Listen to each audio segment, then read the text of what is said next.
college administrators and the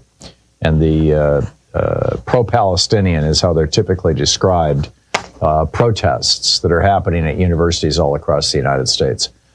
This is, I thought it was interesting last night. I'm forgetting which program it was on, but it was on one of the MSNBC shows. One of the professors from Columbia University was on, and as I recall, it was Columbia. There was one student 3 weeks ago, that's before the protests began, from that university, who had done a TikTok in which he said that Zionists don't deserve to live. And that's the one video, that's Elise Stefanik brought that up and asked the president of the university about it. And the president of the university said, well, yes, he's been talked to and he's been disciplined and he's apologized. It won't happen again. So that's the one incident in the entire university so far. And this professor was saying, there's nobody calling, they are not making anti-Semitic comments. They're saying that people are being killed in our name with our tax dollars and our weapons, and we're not comfortable with that. I thought it was interesting this morning. I was listening to Morning Joe, and Joe Scarborough goes off on this rant. He's quoting Bill Maher from his program on Friday night. And apparently Friday night, I haven't seen the show, but apparently Bill Maher did this little riff, kind of wagging his finger at the student protesters, saying, there's Myanmar is having a genocide, and China has 1 million people in prison, in their prison camps, the Uyghurs, and he goes through a list of horrible things. Syria just killed 1 million of their people. Horrible things happening all around the world. He says, why aren't you protesting them? And as he's going through the list, I'm going, because the U.S. isn't supplying the bombs. Because the U.S. isn't paying for the bombs in Syria. We're not paying for the bombs in China. We're not paying for the military in Myanmar. Literally every single one of the things that he went through is something that we're not paying for. We are paying for the death and destruction that's happening in Gaza. And it's so facile. It's so glib. It's so cheap to say, well, you're protesting the death of 32,000, largely innocent civilians in Gaza. Why aren't you protesting the death of people among the Uyghurs? Well, because we paid for that death in Gaza. And I was just astonished that Joe, Mika, the whole bunch of them, Joe Scarborough and his crew were all basically echoing Bill Maher, echoing Netanyahu. I mean, Netanyahu's saying the same thing. Okay, students, why aren't you protesting these? Well, because we're not paying for those. Anyway, throughout the 60s and 70s, conservative activists led this counterattack against those of us who back in the 60s, by the 70s, I was married and running a business, but certainly in the 60s in the anti-war movement, we had conservatives saying that we were communists. We weren't. We were opposed to the war in Vietnam. And actually, SDS didn't even start out as an anti-war organization. The Port Huron Statement was written, when the Vietnam War was just a little tiny. We were just providing advisors at that time. And the Port Huron Statement was about racial harmony and economic justice, and basically ending apartheid in the United States. And then SDS, moved into the anti-war territory. But the college presidents went along with the right-wing meme. The right-wing meme was that we were trying to destroy education, that we were disrupting campuses, that, quack, quack, quack. And yes, sometimes we were, but usually in response to police violence. There was a big arrest at Michigan State University. 13 people got arrested, and students went out and overturned a couple of buses full of cops and occupied the campus for a week or two. I get that. I was one of those 13 people who got arrested. It was a big deal. They went after SDS, and it was like everybody was, and then as the campus was being occupied, the right wingers doubled down, tripled down on all this stuff. So anyhow, there's this article over at Alternet. It's from The Conversation. And, asking the question, is anti-Semitism the new communism?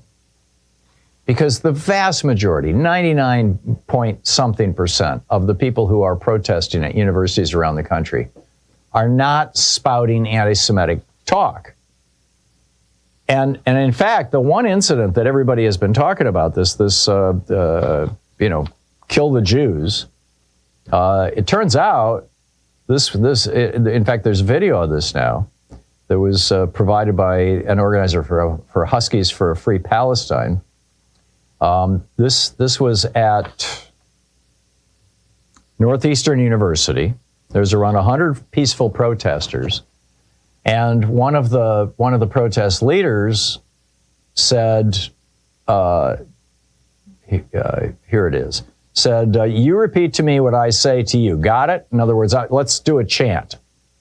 And when she got up and said, let's do a chant, there was a person holding an Israeli flag, a counter-protester, a pro-Israel, anti-Palestinian protester, who shouted, kill the Jews. Anybody on board? Anybody on board? In other words, he's asking the crowd if anybody wants to join him in chanting, kill the Jews. He's one of the pro-Israeli protesters.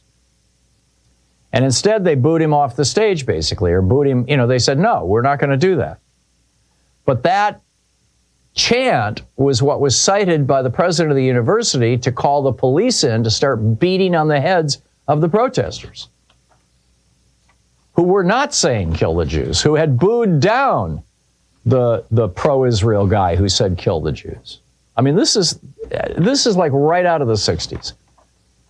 We saw the leadership of SDS at MSU and in campuses all across the United States being targeted for arrests, very often phony baloney arrests on charges having to do with things that drug charges or traffic charges or whatever.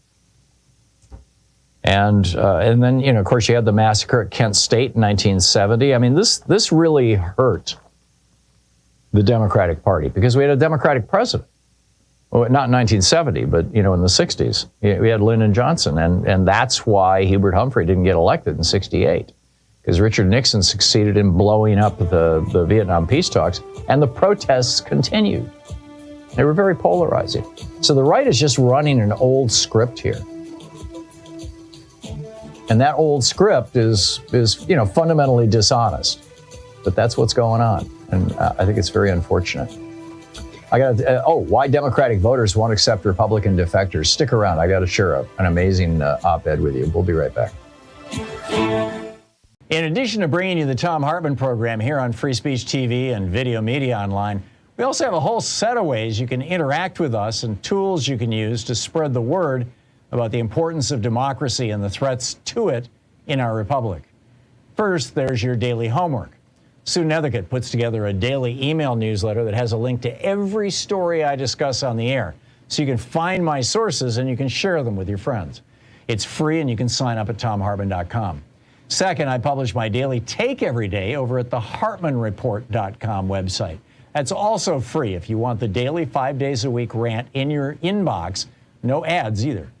Third, we have the podcasts. There's the free 1-hour version of our daily show that's advertising supported. You can find that wherever you get your podcasts normally. And then there's also the podcast of the entire 3-hour show with no advertisements, and that's available by subscription over at thomhartmann.com. So check them all out at thomhartmann.com and hartmannreport.com.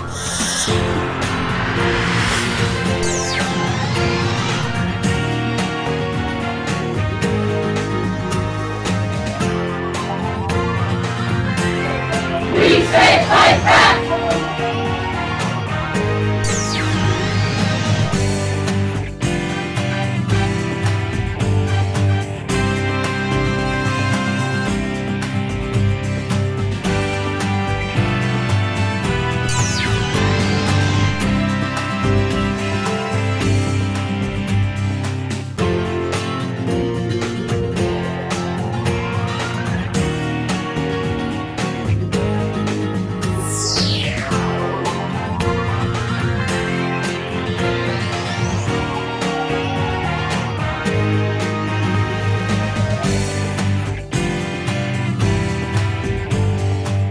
Thom Hartmann University Book Club. Today we're reading from Ralph Nader's most recent book, Breaking Through Power. It's Easier Than We Think.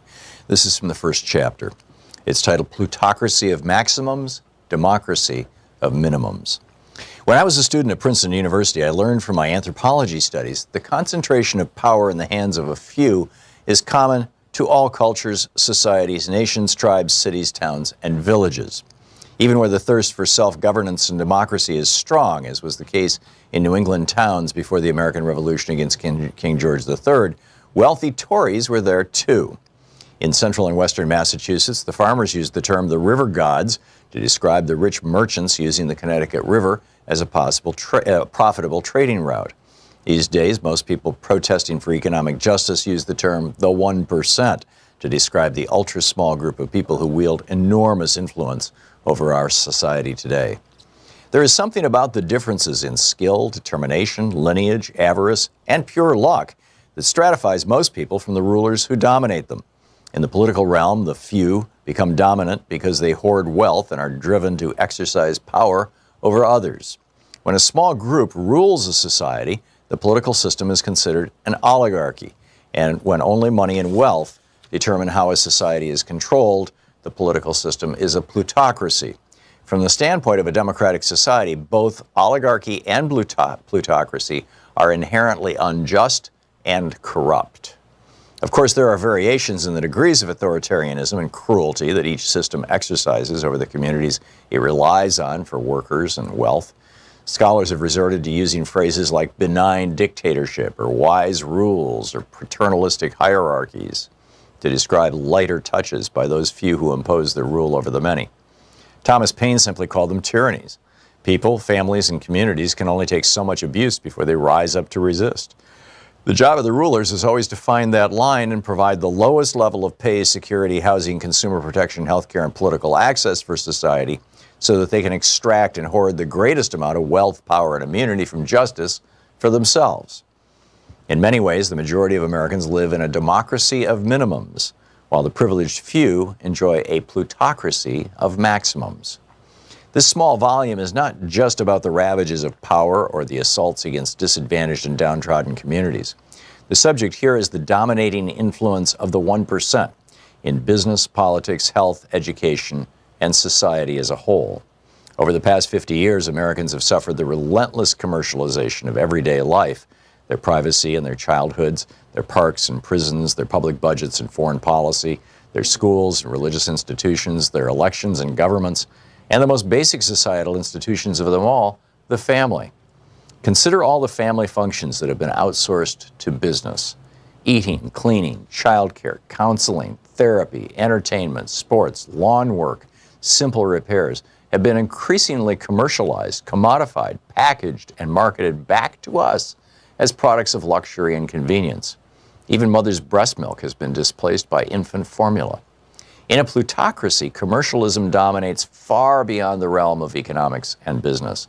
Everything is for sale, and money is power. But in an authentic democracy, there must be commercial-free zones where the power of human rights, citizenship, community, equality, and justice are free from the corrupting influence of money. Our elections and our governments should be such commercial-free zones. Our environment, air, and water should never fall under the control of corporations or private owners. Children should not be programmed by a huckstering economy where their vulnerable consciousness becomes the target of relentless corporate marketing and advertising. American history demonstrates that whenever commerce dominates all aspects of national life, a host of ills and atrocities have not just festered and spread, but become normal. Enslavement, land grabs, war, ethnic cleansing, serfdom, child labor, abusive working conditions, corrupt political systems, environmental contamination, and immunity from the law for the privileged few. History also shows that whenever there have been periods when enough of the country organizes and resists, we see movements of people and communities breaking through power. Progress is made, rights are won, education and literacy increase, oppression is diminished. It was in this manner the people of conscience abolished the living nightmare imposed by the laws and whips of white enslavers. The nation moved closer to promises of life, liberty, and the pursuit of happiness expressed in the Declaration of Independence. We won more control over our work, our food, our land, our air, and our water. Women secured the right to vote. Civil rights were elevated and enforced. Public schools improved environments. Workplace collective bargaining and consumer protections did not spontaneously evolve. They were won by people demanding them and breaking through power. These moments of great progress are expressed in terms of new legislation, regulations, and judicial decisions that directly benefit life, liberty, and the pursuit of happiness. The book Breaking Through Power by Ralph Nader. Breaking Through Power, it's easier is the Thom Hartmann Program.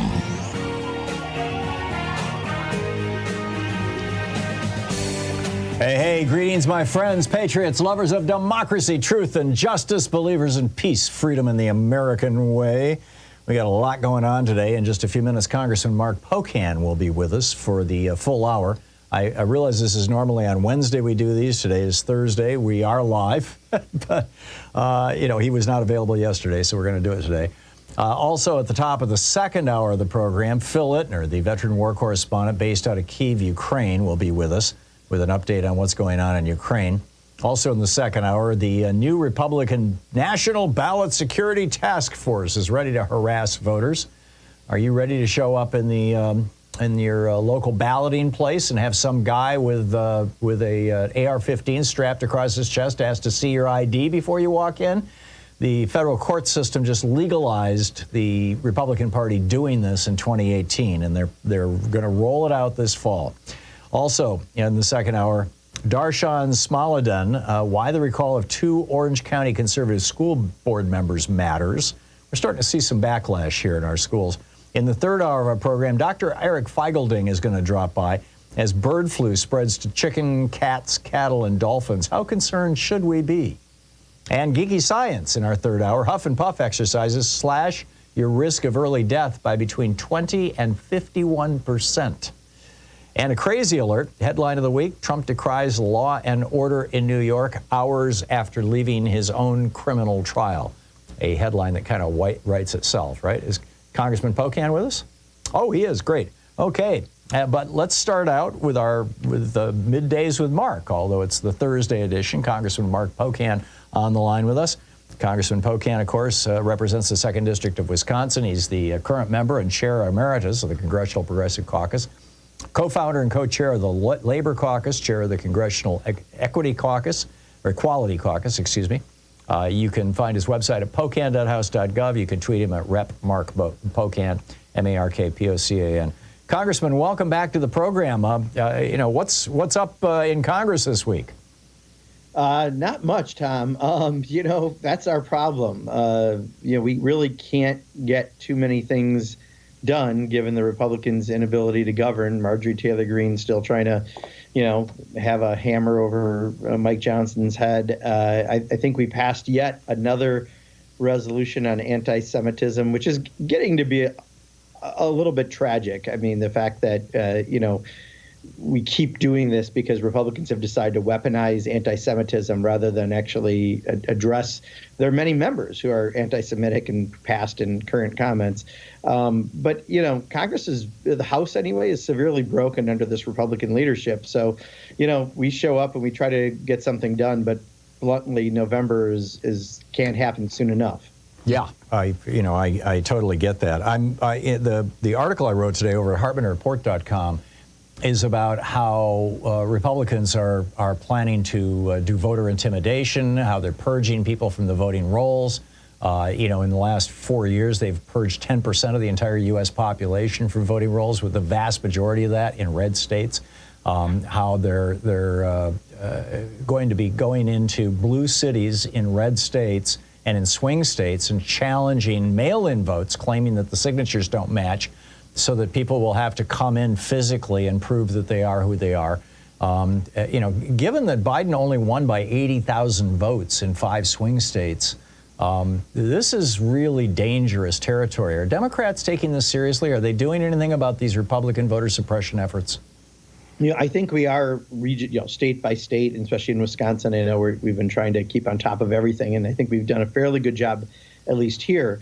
the problem is it shows what they think of democracy. Republicans could care less about someone's what should be a right, really a respected right to vote. Instead, they want to pick the voters rather than the other way around, and they're going to go and very strategically try to make it harder for some people to vote.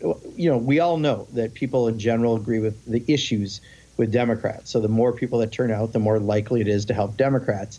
So in swing states, they're being very strategic and also, very, I guess, ultimately pessimistic by doing what they're doing.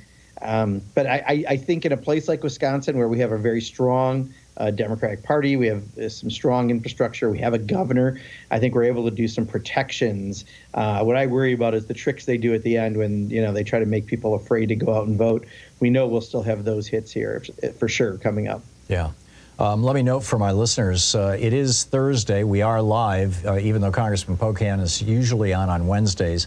He will be with us for the whole hour taking your calls. The number to call is 202-808-9925.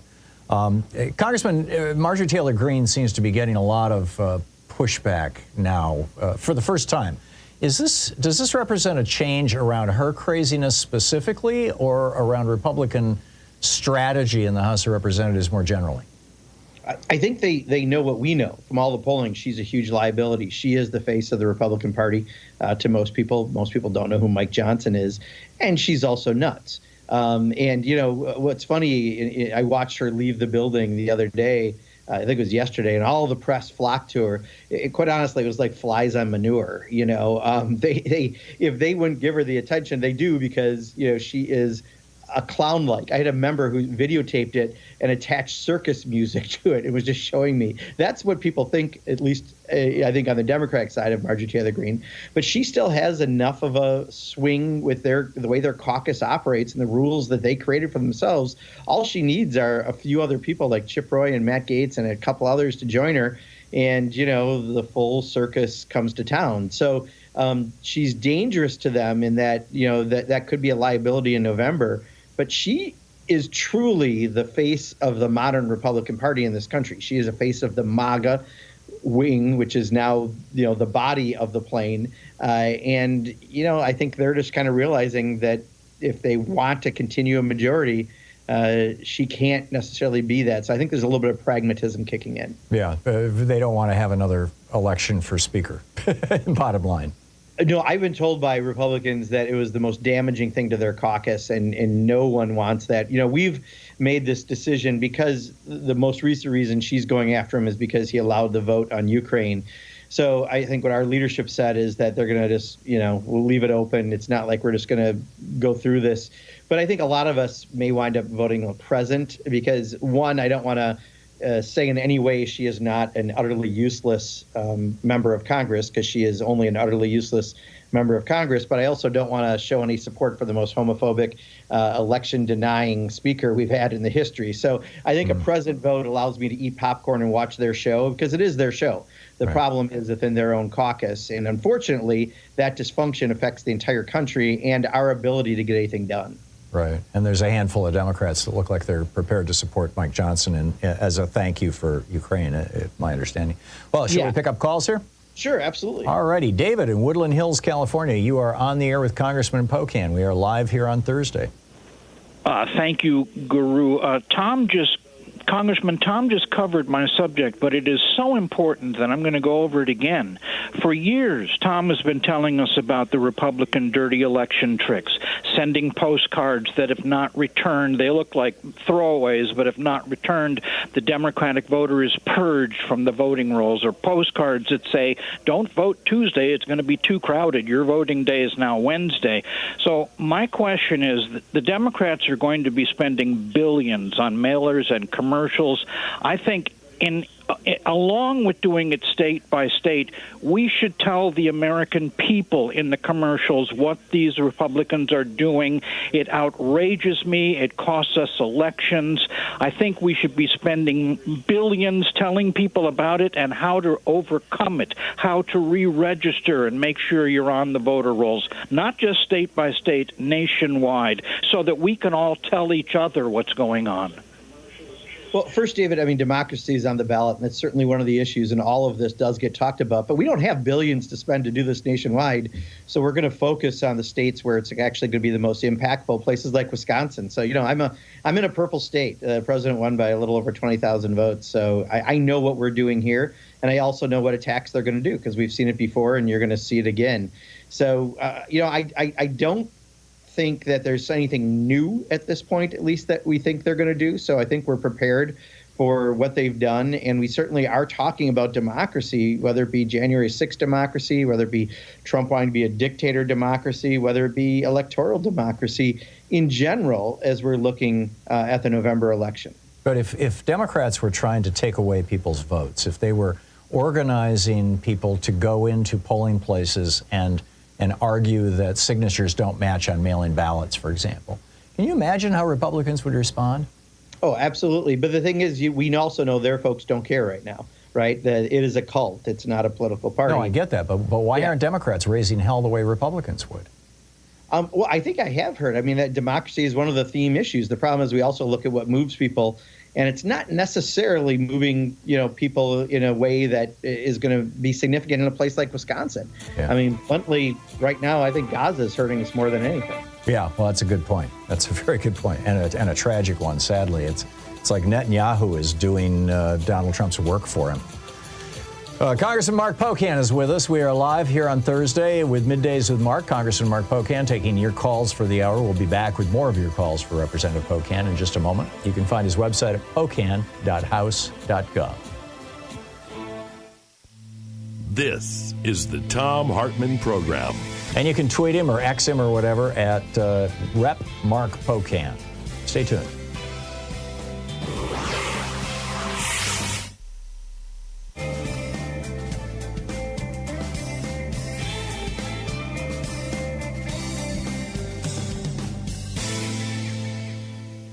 And welcome back. Morris in Long Beach, California. You are on the air with Congressman Pocan. Hey, good morning to everyone within the sound of my voice. Congressman, I got an idea for the DRC. Invest $100 million in a voter registration program and let these folks know what your agenda is. You're going to come back with the Build Back Better program. You're going to come in with the guaranteed income. You got to incentivize people to vote for you. College kids might be upset about what's going on in Gaza, but if you talk about relieving their student loan debt, you might get a little attention. Why am I voting Democrat? Because they're going to give me some money. Think about that, Congressman. Good morning, Tom. Talk to you later. Thank you, Morris. Yeah, Morris, I agree. I think a lot of this is happening, I can tell you, because I just heard some of this conversation yesterday about student debt, relieving student debt, and other issues. I do think that we've probably talked a lot about what we got done in that first session rather than what we still are going to do, Morris. I do agree with you on that. I think the president still wants to finish the Build Back Better agenda. That's the child care subsidy, no more than 7% of your income if you make up to 2.5 times the median income. That would be huge. It's a game changer for young families. The child tax credit, 2-year community college for free. So I do think you're right. We have to show a little bit of the incentive, not just the really great stuff we did. And we really did do more great stuff in 2 years than I've seen probably in any 2 or 4-year term of previous presidents. But we also have to offer the inspirational types of things that can still happen if we're able to have a House and a Senate and a president. Keno in Lakeland, Florida. You're on the air with Congressman Pocan. Yes, Congressman. About 3 weeks ago on CBS Sunday Morning, they had a report on plastic pollution in the world, and they said that within 20 years, there's several dump truck loads of plastics being dumped every minute into the ocean, and that in 20 years, there'll be more plastics in the ocean than there is the mass of fish in all life. Now, several months ago, you told me there was some good news. I talked about the importance of biodegradable plastics being mandated, and you said there was some good news, and I have not heard that good news. Could you give me an update that CBS says in 20 years there's enough plastic in the oceans to equal the volume of fish? So could you give me an update on that good news you told me about several months ago? Yeah, Keno, I don't remember bluntly. I know that just recently I saw several bills that have been introduced specifically around plastics and oceans. If you don't remember, I'm sorry, I don't remember either, Keno, from the last time we talked about it. But it's certainly something that the environmental groups and especially groups that deal with the ocean's health are on top of. But you're absolutely right. It's damning. That's why I think we did wind up banning some of the little plastic beads and some of the other things, that are used in products. But is there any possibility of requiring plastics to be or some percentage of plastics to be biodegradable? It would probably be certain types, because I'm not sure if like medical grade you can do and some others right now yet. But there's a lot of agricultural-based plastics you can make right now. Certainly there's recyclable. I've visited facilities, including my own district, where they're doing this. And it's the clear plastic, too. It's all sorts that they can do through this. So I think a lot of it goes back to just pure recycling. But, Tom, I'm always shocked at how few communities even recycle. There's not enough, I think, of responsibility out there by many communities across the country. So it may even be some baby steps like that. Yeah. So most of the plastic is going into the oceans or landfills. It's amazing. Yep. 21 minutes past the hour. Congressman Mark Pocan with us for the hour, taking your calls live here on Thursday. We'll be right back with more of your calls for Congressman Pocan in 60 seconds. I'll be right back with you.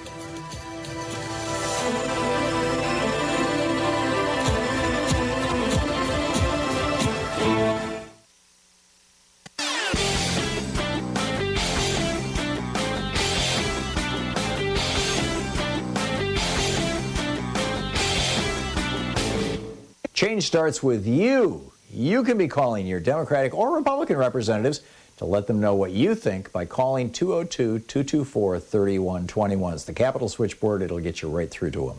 Are you feeling exhausted by Donald Trump? So many Americans are. And not Donald Trump, not just Donald Trump. The entire GOP. We've got this war on trans people. We've got a war on queer people. We've got a war on people of color, a war on voting. Young people concerned about climate change, and Republicans not only refusing to do anything about it, but like Marjorie Taylor Greene out there talking about how, oh, well, it's just normal variation, it's nothing to worry about. Just keep on shoveling that coal. People cutting pills in half because they can't afford their medicine. Parents who don't have enough money to properly dress their kids for school, even though they're working full-time. Seniors fearing that the Republican Party is going to finally succeed in killing off Social Security and Medicare. They're trying it again. It's this whole, yes, we'll raise the debt ceiling as part of cut Social Security. It's nuts. I got a whole op-ed about it over at HartmanReport.com. Check it out.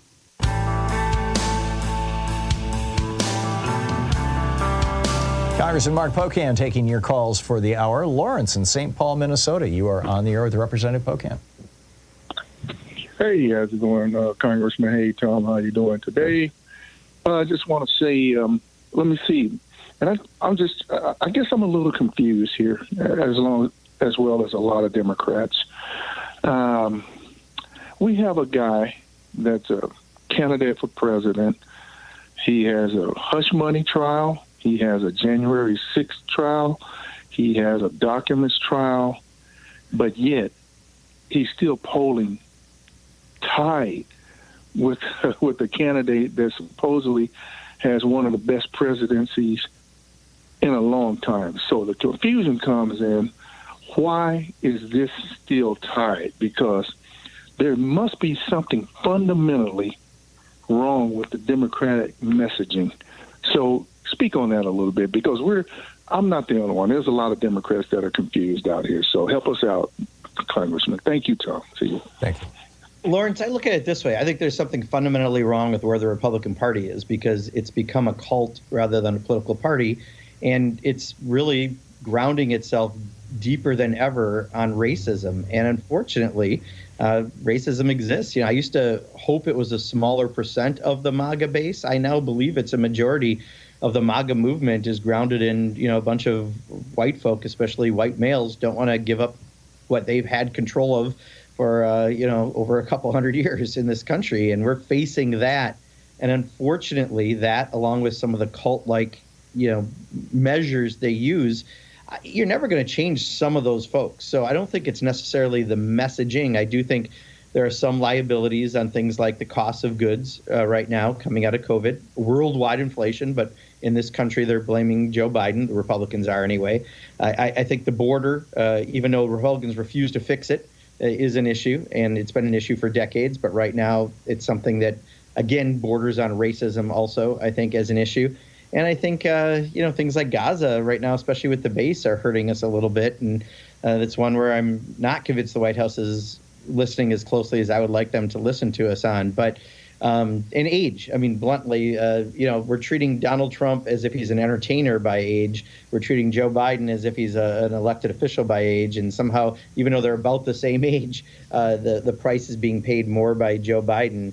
So, that one's not necessarily a messaging issue, although think you could certainly say I'd rather have someone's age and experience put to getting things done rather than to dividing the nation. But again, for that MAGA base, they love the dividing the nation.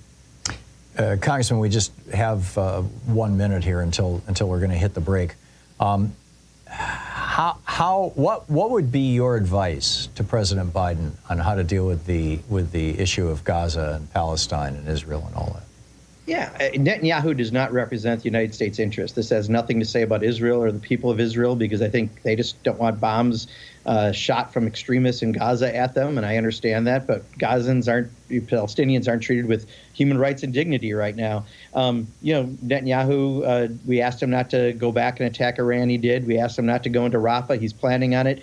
He claims there's no starvation going on, and there clearly is, even by what we've said. I think it's time to just say no more U.S. offensive weapons used if he's going to invade Rafah. He's not going to have our support for that. And we have to have real accountability around aid, food, and medicine they're getting in. You can't say there's double the trucks and have trucks half empty, because that's what they're doing. What's going on has been an awful collective punishment by Benjamin Netanyahu, and we have to realize he is not our friend. I think he would much rather have Donald Trump. Yeah, separate Netanyahu from Israel, essentially. Exactly. And right now, Netanyahu is the problem. Yeah, I totally get it. 27 minutes past the hour. Congressman Mark Pocan with us for the hour, taking your calls here on the Thom Hartmann Program. Middays with Mark, Thursday edition. We'll be back with more of your calls for Representative Pocan on the other side of this break. Stay with us. You're listening to the Thom Hartmann Program. Call 202-808-9925. You can find his website at pocan.house.gov. You can tweet him at Rep. Mark Pocan. We'll be right back.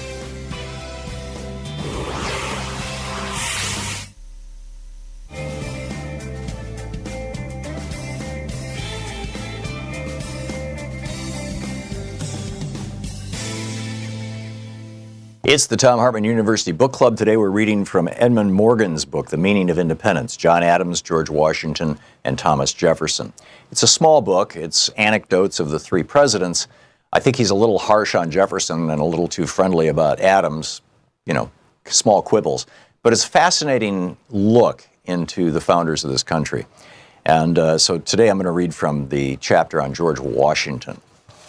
The King of England, George III, was fond of farming. His favorite diversion was to ride about his lands, chatting with the tenants about the crops. Farmer George, he called himself. His arch opponent, George Washington, had the same fondness for farming. He too enjoyed riding about his lands and talking about the crops. Indeed, there was nothing else he enjoyed quite so much. But there the likeness ceased. And among the many other matters that differentiated King George Washington from George III, none was more striking than George Washington's greater reserve and dignity. George Washington would never have taken the liberty of calling himself Farmer George, nor would he have allowed anyone else to do so.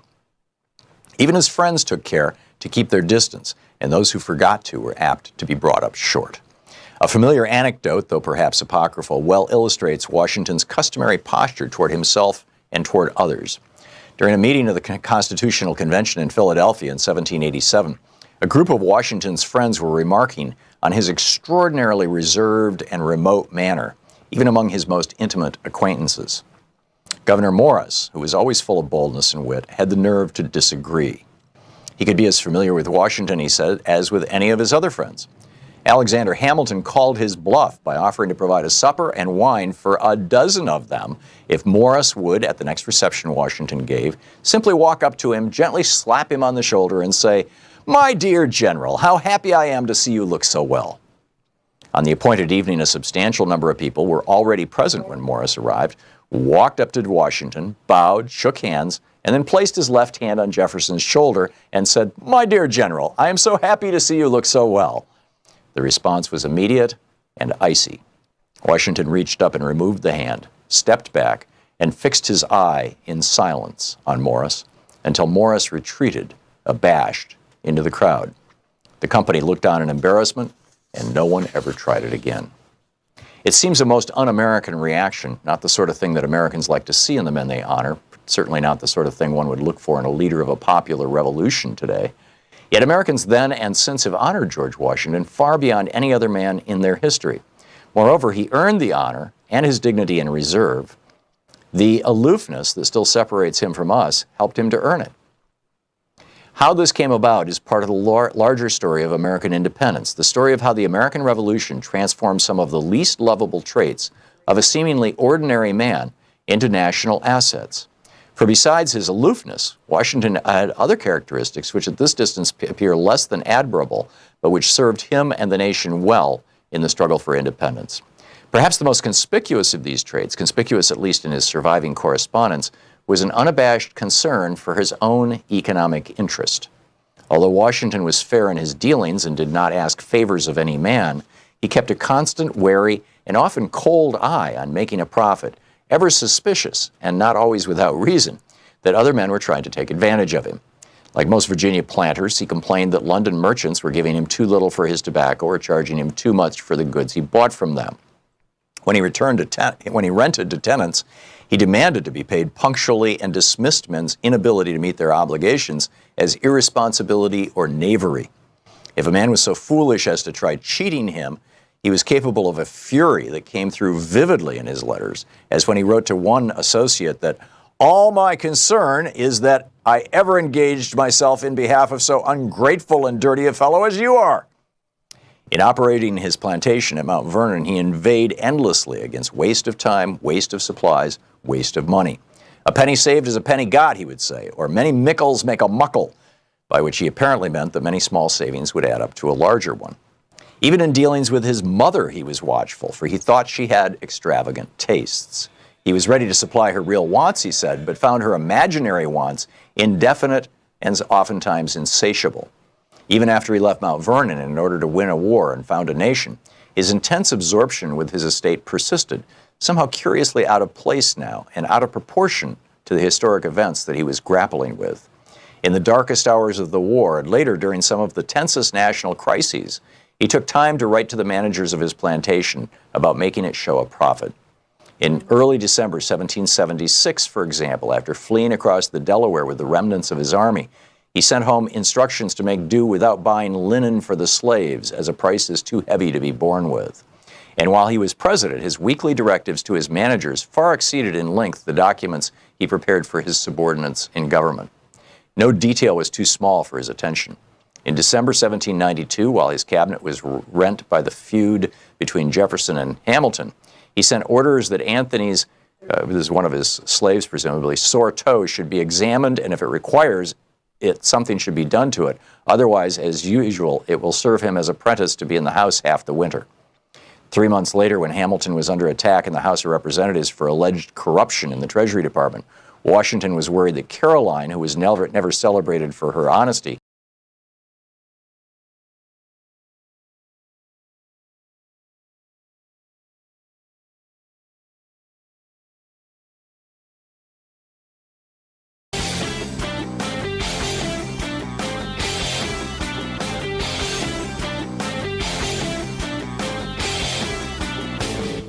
Did you know that every weekday we send out an email before the show giving you all the topics coming up so you can be fully informed and ready to interact with our program? Or that after the show we send out Sue's Stack, a list of every topic I've discussed along with clickable hot links to every source of information I've shared with you on the air? It's all completely free and available over at thom.tv, THOM.tv. Check it out. Welcome back. Congressman Mark Pocan with us for the hour, taking your calls. Jay in Spokane, Washington. You are on the air with Representative Pocan.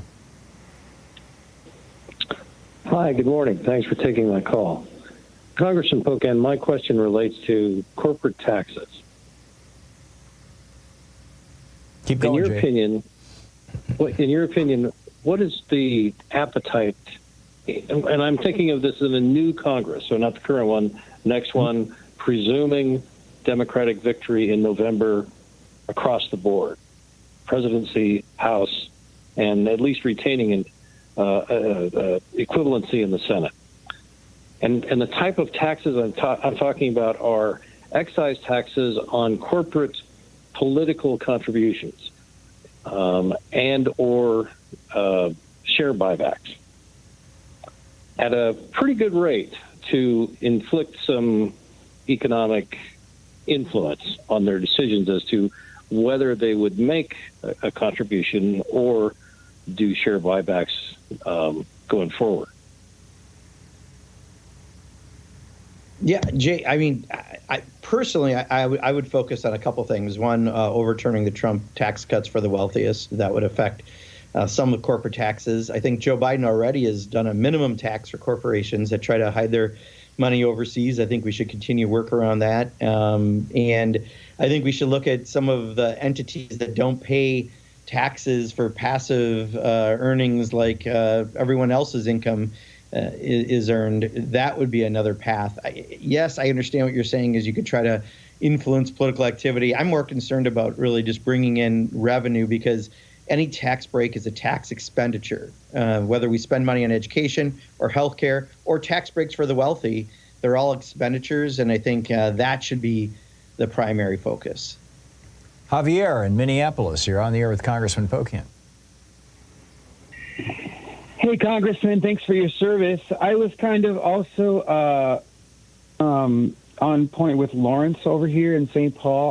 I have a 22-year-old daughter. I'm 48 years old, and I remember being young and passionate and voting with my heart and on those issues. But when I look at the grand, big scheme of things, I wonder if the DNC, Joe Biden, people like yourself, you kind of touched on it, is aware that the young vote is really, really upset with him about Israel and Palestine. And they're like, I mean, I'm afraid it could cost us the election. And in fact, and I don't see anything being really done about that or to address that issue.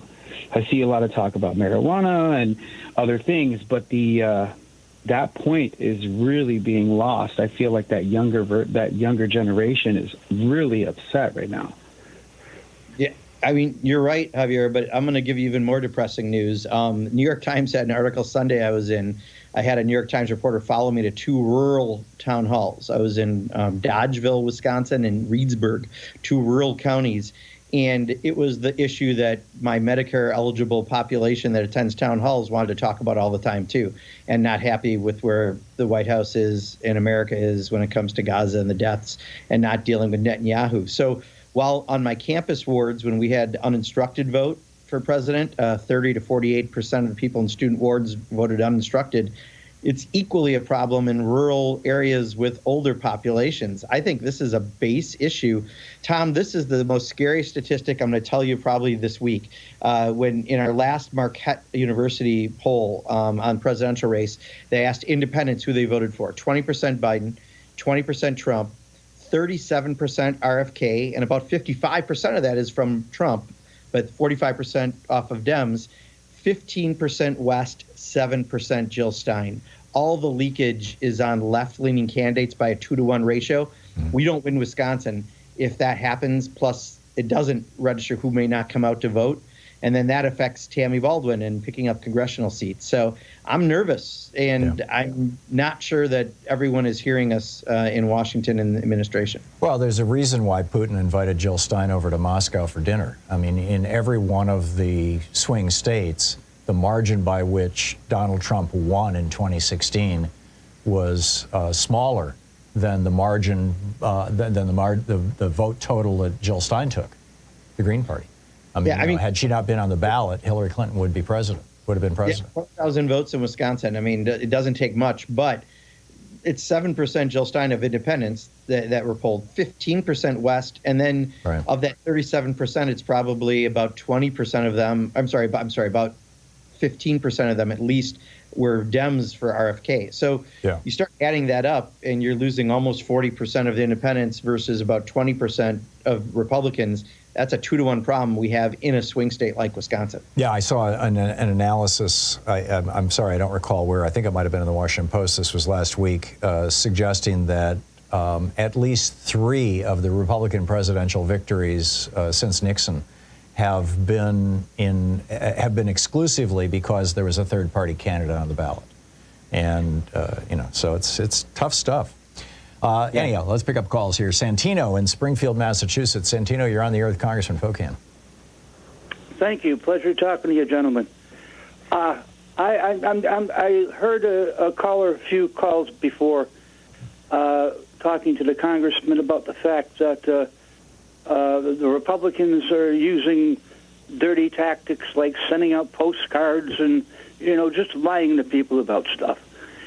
And he said, why aren't the Democrats spending more money letting people know what's happening?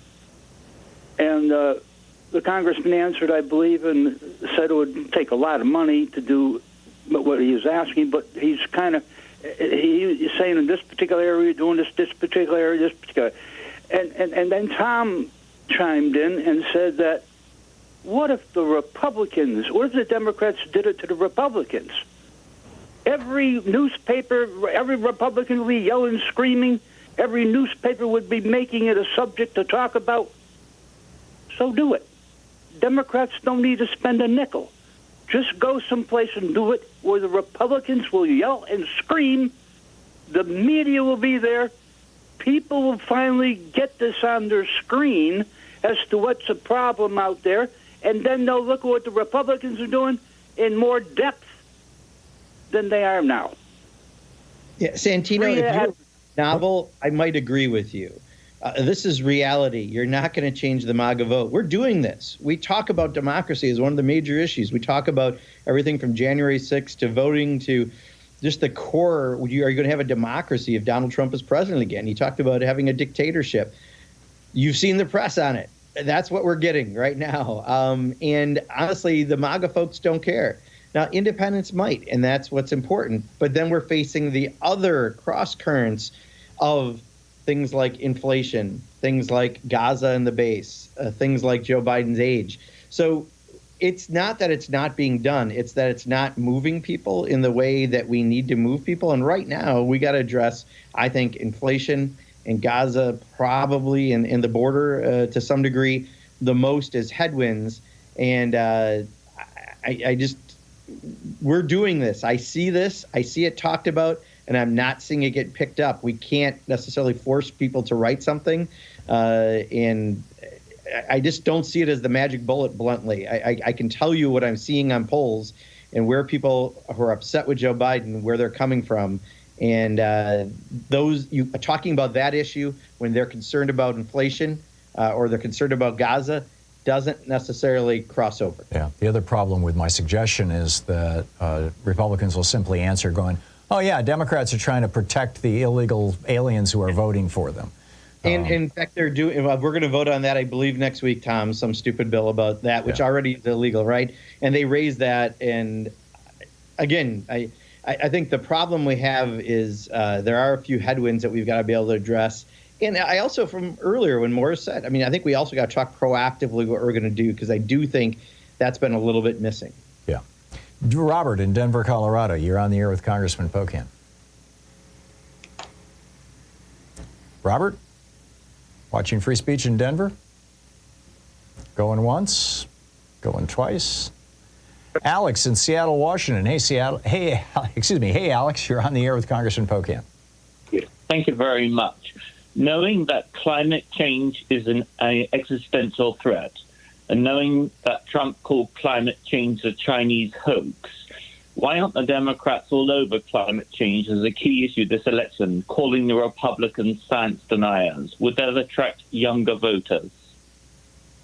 It will, and we have, and we'd passed the Inflation Reduction Act, which is the biggest investment in climate change legislation ever in the history of the country, and we're going around talking about it. We had the Energy Secretary in Madison, and we talked about elements of that. There's websites like rewiringamerica.org that are showing people the savings they can have for green investments that are part of that bill. I think, what we've got to remember is I think we all have certain issues we think are important, but it's not necessarily what's going to move the folks that we need to move for elections, and maybe not in the states where it needs to. Now, some things supersede states, inflation in Gaza, for example. But I do think we have to realize sometimes messaging is very, very strategic. Look, if Joe Biden doesn't win Wisconsin, Michigan, and Pennsylvania, he's not president. Period. So I think, the issues that are being talked about in the upper Midwest are probably really, really key. And I think that's part of why they're getting around talking about some things and maybe not others. But just remember, unfortunately, it is down to, a handful or so of states with a few key ones that I think those issues are going to be what's probably most impactful. Because of this wretched electoral college. Yes, absolutely. It's incredible. Yeah.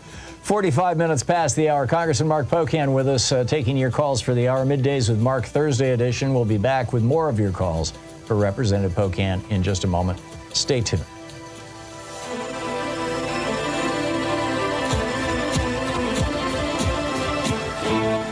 You're listening to Thom Hartmann. Visit thomhartmann.com for audio and video archives. You can find Congressman Pocan's website at Pocan, POCAN.house.gov. You can tweet him at Rep. Mark Pocan. We'll be right back.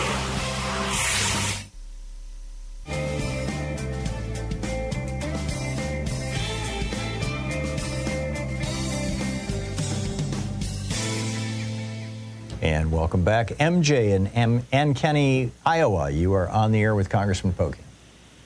Thanks, Mark and Tom, you guys, for taking the call today.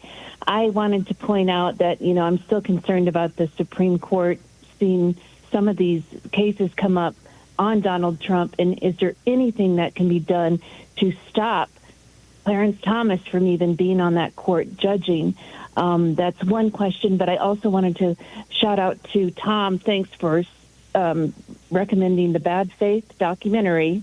And what that did is it tied a lot of these things together for me for the Council on National Policy, all the way down to the Bad Boys and QAnon, and also what they're doing in terms of the Seven Mountain Mandate to get all this information out via Christianity or via theocracy. So I'd like to know how we can head that if they're saying they're going to target people in these red states that are rural, that they're going to target that with all the Seven Mountain Mandate and all this information that's really false, but it's based in white nationalism. How are we going to combat that issue in this country? What can we do? Yeah, MJ, that's a great question, because I'll tell you, first of all, we know that probably if someone is a white Christian nationalist, they are inclined to vote Republican, period. So it's really more of a motivator for them to get out to vote rather than to vote for Donald Trump or Joe Biden. Because they know that people in general agree with Democrats on issues. If you have higher turnout, Democrats will win. So they do all these things to try to depress the vote. But then they have very specific operations to get out segments of their base. And clearly that is a segment of their base. So I don't know what we strategically do in response to that other than making sure we get out more voters in general, because that's what benefits us. And then, making sure that we're doing that. On the Clarence Thomas question, I don't know what we can do other than on public opinion, right? And if they feel the court, even if they say they don't, public opinion does affect their decisions. I actually was, for the first time yesterday, Tom, we had a little meeting over there, and I had a chance to talk to a few of the justices. And I do think public opinion matters, not based on that conversation, just in general. Mm-hmm. And, it is worth talking out and speaking out and writing to the Supreme Court, because if they know people are doing it, I do think they're watching. We just have 55 seconds. You met with the Supreme Court justices yesterday? We had an informal conversation in one of my subcommittees. So because we have their budget, and it was interesting. It was interesting. We're not supposed to go into detail on it, so I guess I probably even should have gone as far as I did, Tom, to be honest. Yeah. But it was interesting because we don't traditionally do that. And but I think what MJ's question really is, it's hard to try to have direct impact. Like we wish they had ethics laws that matched more what members of Congress have to have. Quite honestly, they don't. Well, there are people who are sending postcards to the Supreme Court. A, they get through faster than letters that have to be scanned for anthrax, and B, there's some hope they might influence them. Do you think that's a reasonable strategy? I would say even better yet, if there is an email way to access, and I don't know this, that's always the best, trust me, because they still have to slow down mail to screen it, whether it's Congress or the Supreme Court, but emails always get through, and I do think they keep track of numbers. Interesting. Interesting. Congressman Mark Pocan with us for the hour, taking your calls. We'll be right back in just a moment with more of your calls for Representative Pocan. You can find his website at pocan.house.gov. You can tweet him at @RepMarkPocan. And we will be right back with more of your questions for Representative Mark Pocan.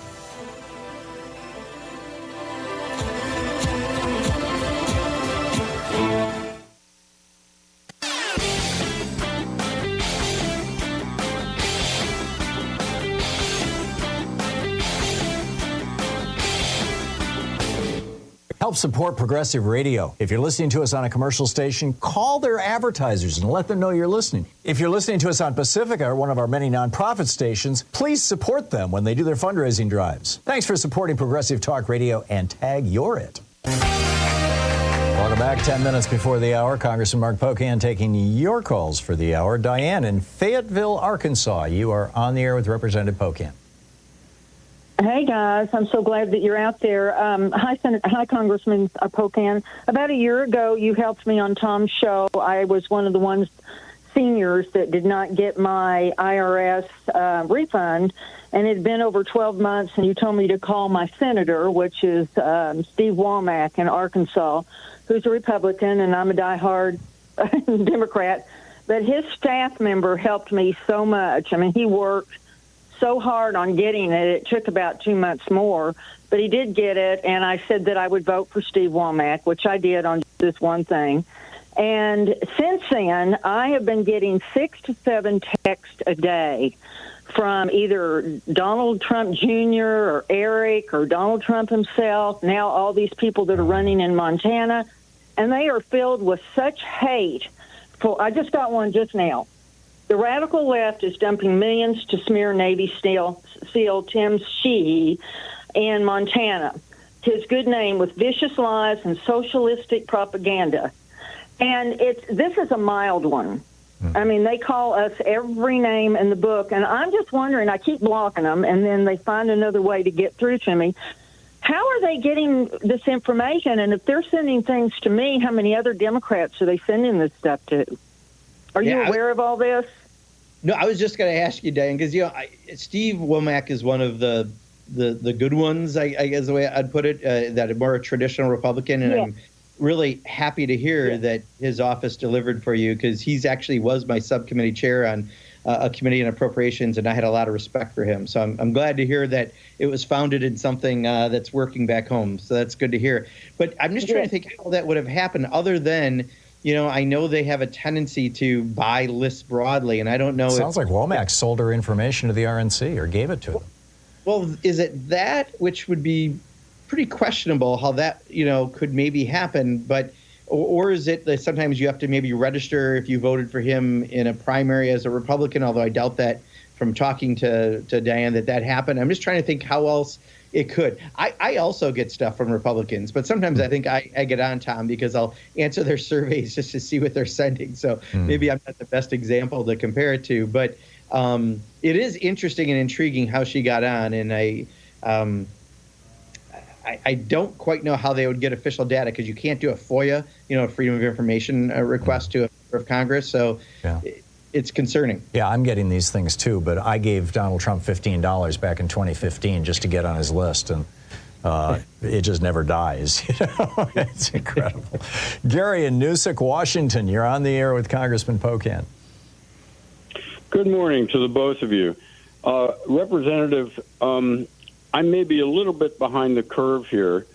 We're getting pretty scared about this election, and I'm wondering if there's any way you could talk to your compatriots about speaking up when bills are brought forth on the floor by Republicans to challenge them.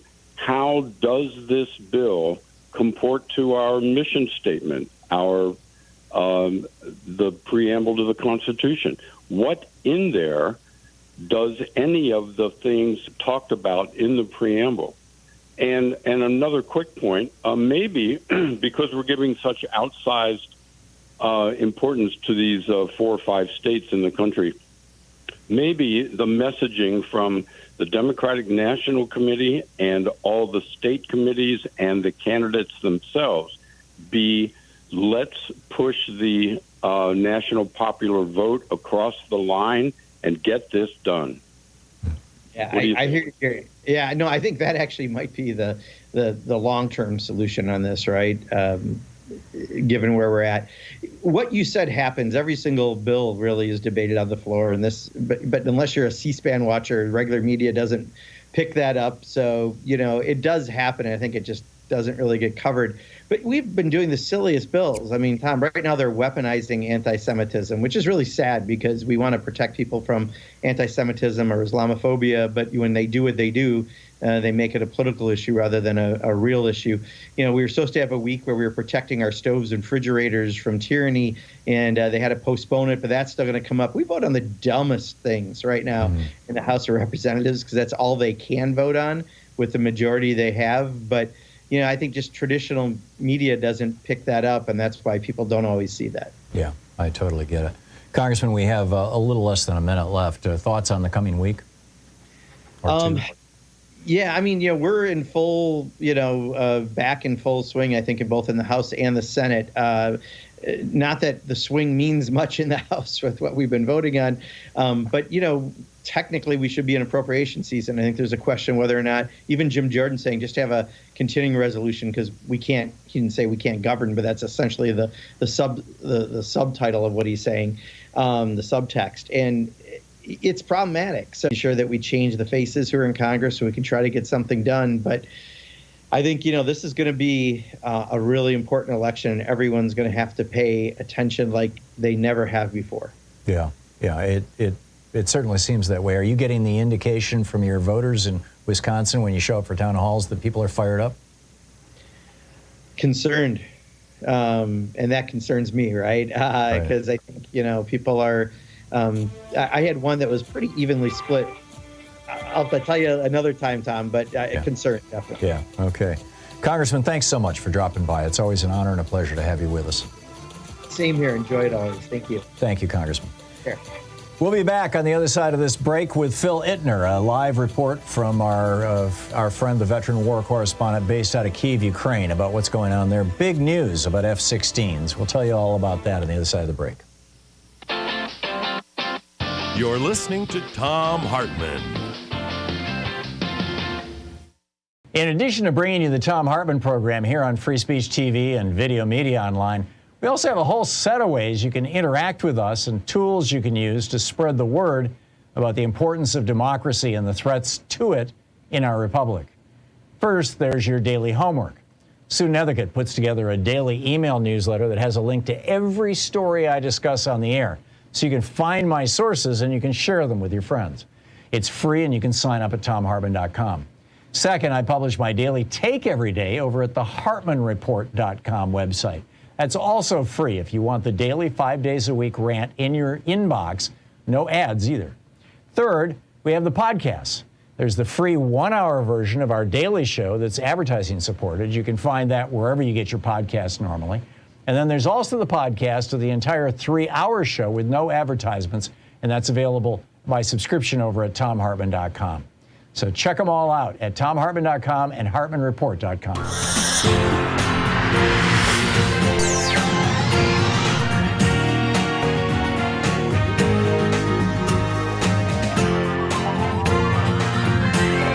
We say fight back!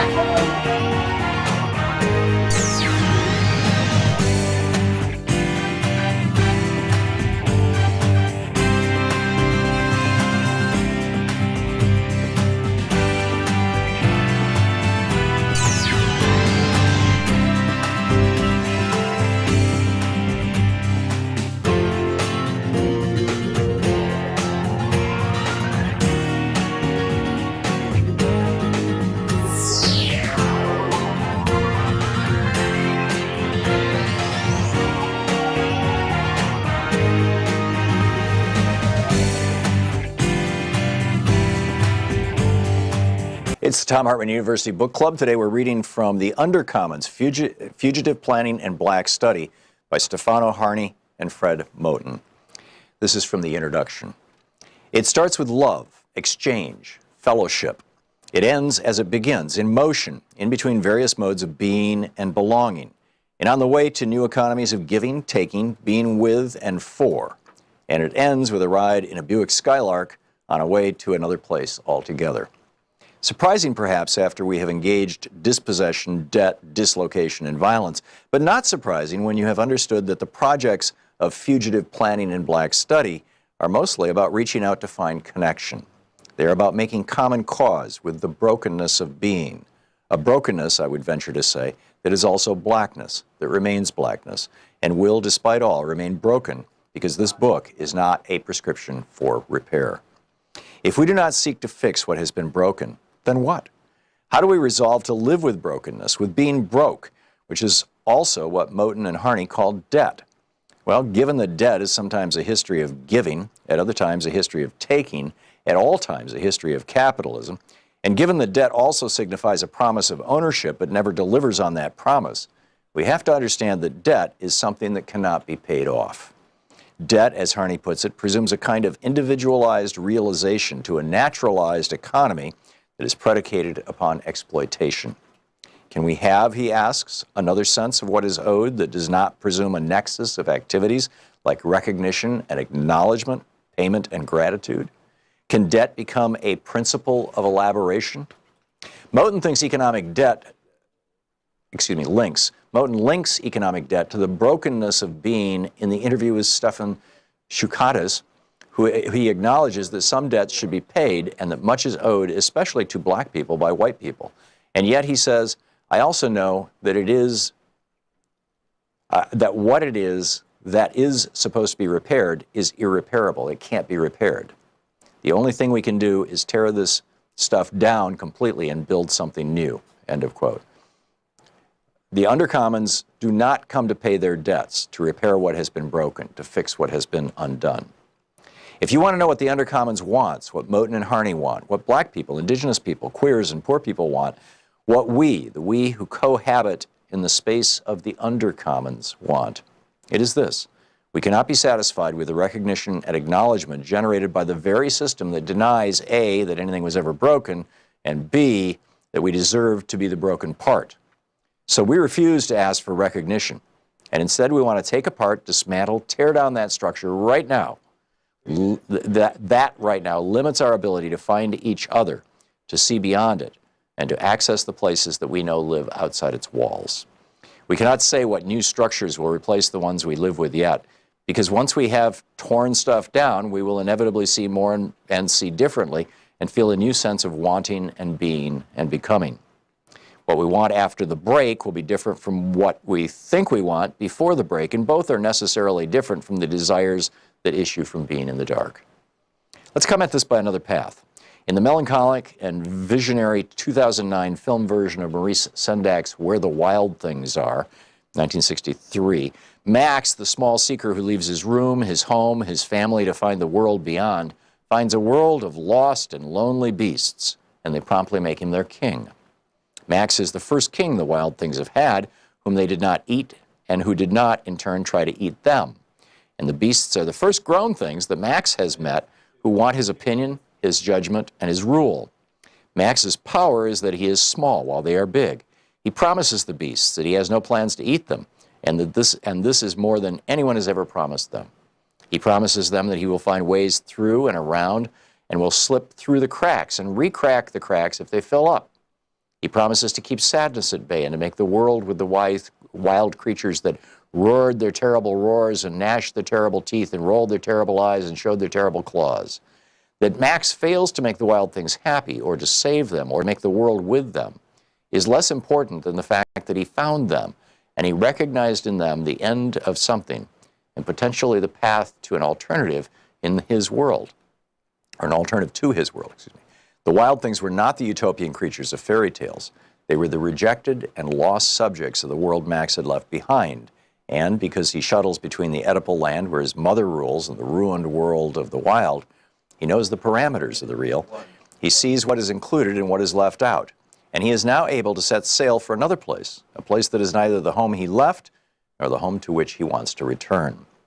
Moten and Harney want to gesture to another place, a wild place that is not simply the leftover space that limbs real and regulated zones of polite society. Rather, it is a wild place that continuously produces its own unregulated wilderness. The zone we enter through Moton and Harney is ongoing and exists in the present, and as Harney puts it, some kind of demand is already being enacted, fulfilled in the call itself. While describing the riots of London in 2011, Harney suggests that the riots and insurrections do not separate out the request, the demand, and the call. Rather, they enact the one in the other. The book is The Undercommons, Fugitive Planning and Black Study.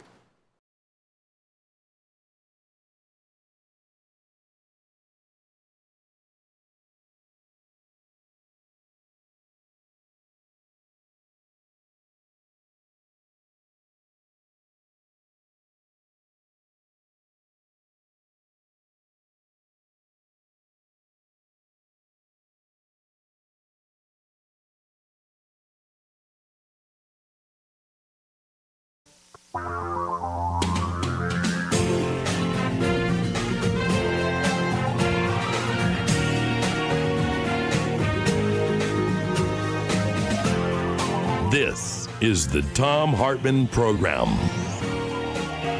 Welcome to hour 2 of today's program. On the line with us is our old buddy Phil Ittner, the veteran war correspondent based out of Kyiv, Ukraine.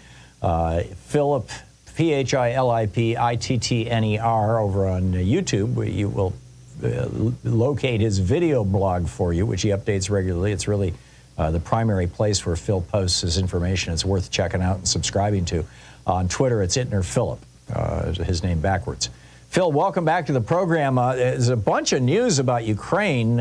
First off, I see that these reports that starting on May 4th, day after tomorrow, I guess, or 2 days after tomorrow, or May 5th, that there will be F-16s in Ukraine, that the Ukrainian Air Force is going to have some weaponry. Can you tell us about this? Yeah, it appeared, well, the statement out of the armed forces of Ukraine is that they intend to put F-16s in the air, quote unquote, after Easter, which of course, I'm betting, this is their Orthodox calendar Easter. So, which is this weekend, right? Which is this weekend. So they didn't definitively say like the 5th of May and then go. It is, we're going to deploy after, but that means that the F-16s are physically here. They must be. Mm-hmm. And we do know that at least there's been at least one class of trainee pilots that have gone through, the standard training program, either in Britain or Germany. Some actually even went to the States. So it looks like the F-16 is going to be in the air very soon. And a lot of countries have contributed F-16s. In fact, Denmark has given its entire fleet of F-16s, mainly because they're going to be getting F-35s, the next generation fighter. But also, in addition to that, they have publicly stated the war is here in Ukraine now. So, they're not holding back. So lots of Europeans are giving F-16s. The Russians have expressed concern about the F-16s because, they say that their concern is based on the fact that the F-16 can, in theory, carry nuclear weapons. And Russian military doctrine has always said that if we are threatened by nukes, that it puts us in a different military posture. So they're claiming that because the F-16 can carry nukes, that they're going to change their posture. But more than anything else is the fact that the F-16 is just a good piece of kit that can attack both air assets and ground assets. And we'll see how they do against Russian air defenses and other the Sukhois, the Russian jets that are going to be out there. But it looks like there's going to be a change in the fight for air dominance, and the F-16 is going to play a big part in that. Yeah, that would be fascinating. I mean, it's going to be really interesting to watch. Meanwhile, the United States today or yesterday accused Russia of using chemical weapons in Ukraine against Ukrainian soldiers as a way of dislodging defensive positions. What do we know about that? Yeah, the Russians seem to be desperate. I don't want to overstate that. They know that the weaponry is coming from, in particular, the U.S. with the $61 billion that's been appropriated now. They know that's coming. Their offensive towards Kharkiv, Ukraine's second largest city, seems to have stalled. So they are, with those two factors in consideration, it has been assessed that they are basically throwing everything that they can at Ukrainians before the ammunition actually physically shows up here. So there's accusations of chemical warfare. There is straight up evidence, video evidence of a war crime in Odessa, of them using cluster munitions in an urban civilian setting. I mean, I've seen the footage, Tom. I've walked on the Corniche in Odessa. I've walked that. It's a walking park. It's for elderly and children and families. And they hit it with cluster munitions. There's video evidence of it. Wow. You know, the Ukrainians have cluster munitions that have been provided to them by, in no small part, the United States. But they don't use them in urban settings. They use them out in the field where there are Russian troops. Now, it might be a small distinction to be made, but it means a lot to the people of Odessa because, you know, they were killing, civilians. It was targeted against civilians, a clear war crime. So there does seem to be a sense on the Russian side of things that they are trying to inflict as much punishment on the Ukrainians to try and break their will before the ammunition that is provided by the U.S. really gets online here. It's not going to work. The Ukrainians are steadfast in their resistance. And I've been to Odessa many times, and Odessa is a unique city. It's one of these places in the world, Tom, where, you know, they're very proud of this kind of unique geographical location. They're on the sea. It's beautiful. It's kind of a San Francisco or a New Orleans vibe. It's like we live in a really special place. And so for the Russians to be attacking civilian centers and historic, buildings and things like that in Odessa, it's the exact opposite of what they're intending to do, which is to cow the people of Odessa. It is only inciting them and strengthening their resolve. I speak to people in Odessa all the time. They are furious. Yeah. So Russia is it's not in a good place, and whatever success they've been having because of our dilly-dallying, that's coming to an end, and I think they know it. Another big story that I caught this morning, in fact, I saw this at the top of Drudge, of all places, was that Emmanuel Macron, the president of France, has now come out and said that if the Russians break through, or if President Zelensky asks, that he's willing to send troops into Ukraine. What are your thoughts on that? How serious do you think that is? And would that be the beginning of a serious land war in Europe? Well, I mean, Macron's statement is, and he has been saying things like this for about the better part of a month, where he's been kind of indicating that France might take a much more active role on the ground internally within Ukraine. When he says if Kiev was under threat, Kiev's not coming under threat. Right. Kiev, they are not going. So he's to hedging his engage bets. Kiev again.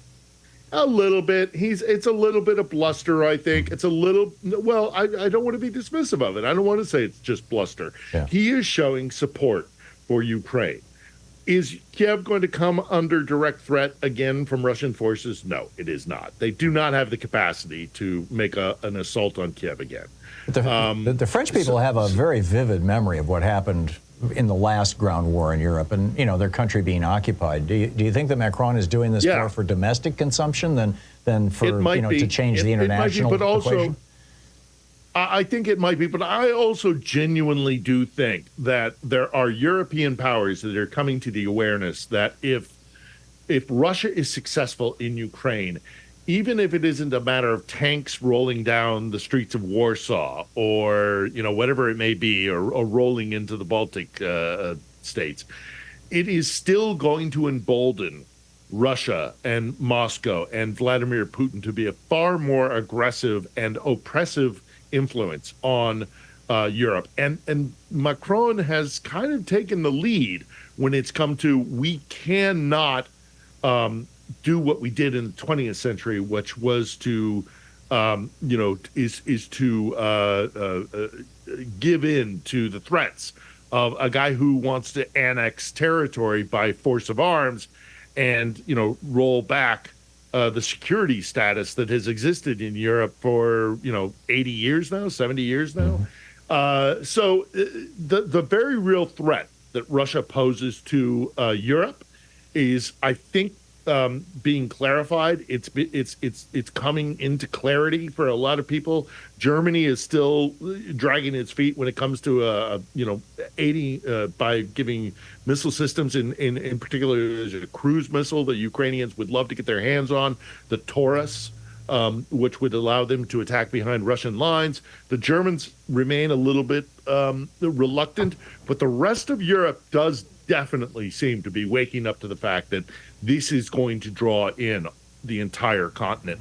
And I would argue that if our closest allies in the world, and that is the European Union, come under direct threat, it's only a matter of time before it'll affect us as well. Yeah. So, Macron is taking this forward-looking view. I don't think Kiev is going to come under assault, but if Zelensky were to ask Macron, if he were to be on his back foot, they have never asked for foreign troops before, but, if say, Kharkiv, again, the second largest city, were to come under direct threat, maybe they would.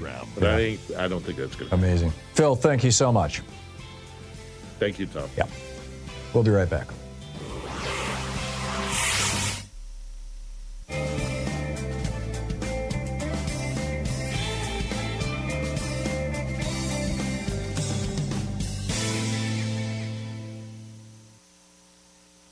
And welcome back. 17 minutes past the hour. Joe in Oklahoma City, Oklahoma. Hey, Joe, what's on your mind today? Hey, Joe. Firstly, I was watching Stephanie this morning, and someone called in and said, "You're not a journalist." And I thought, if you know more than 95% of the population and you're disseminating that information, even with humor, you're a journalist. But what I wanted to focus on, I thought was really interesting. I was looking up some oil and gas stuff over the last couple of days, and you remember Richard Clark going into Bush and Cheney's White House before they ever went into Iraq. They had a map of Iraq on the table with all the so I started thinking about what could be possibly the motivation, and then it just so happens there's $500 billion worth of oil and gas offshore of Gaza. The crazy part is Israel doesn't own it. It belongs to the Palestinians, Egypt, and Lebanon. And within 30 days, actually less than 30 days of the October 7th attack on Israel's government, Benjamin Nutcase Yahoo and the Likud people, their government was negotiating and setting contracts with British Petroleum, Italy's big oil company, and some other folks to harvest that oil and gas, because if the Palestinians are gone, that area, Israel now controls that. So they're setting deals with Egypt and these big oil companies. And, if you take over the land, kind of like the Golan Heights, Israel took that from Syria. They just found a big oil reserve there. It's kind of like Trump threw the Kurds under the bus in the Golan Heights area, off of Iraq. So I think there's a real correlation here between half a $1 trillion in resources, and it's crazy because CNN calls the protesters anti-Semites, Fox News calls the protesters pro-Hamas, none of which is true. The young people that are protesting want the violence, the slaughter. That's all they're protesting. They don't have a problem with Jewish people. You're absolutely right. By and large, I mean, there are some people who are, clearly and openly anti-Semitic, but I think that they're the minority that proves the rule of the majority, and B, an awful lot of them aren't actually students. The people who are making these kind of statements for the press. You're 100% correct. It's really crazy. Is most of the true anti-Semites are some of the Trump people. Yep. the neo-Nazis. Those are the real anti-Semites. Charlotte, the Jews will not replace us. I mean, it's Donald Trump saying they're very fine people. The guy's marching with tiki torches saying Jews will not replace us, and then murdering a counter-protester, Heather Heyer.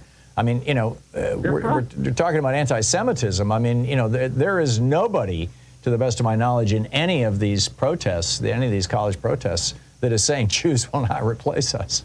I mean, it's almost, you almost can't wrap your head around it. But if you start bringing everything together, you wonder why in under 30 days, Israel's already cutting contracts on oil and gas that does not belong to them with British Petroleum, and you start really seeing this as possibly a resource grab. I have not seen a confirmation of that, Joe. I've seen articles suggesting that, but I've not seen any kind of confirmation of that in any of the mainstream media. Where are you getting that information? This came off the British Petroleum website. Really? Okay, I'll have to check that out. Joe, thanks a lot for the call. It's 20 minutes past the hour. We'll be right back with more of the news of the day and your calls. Stay tuned.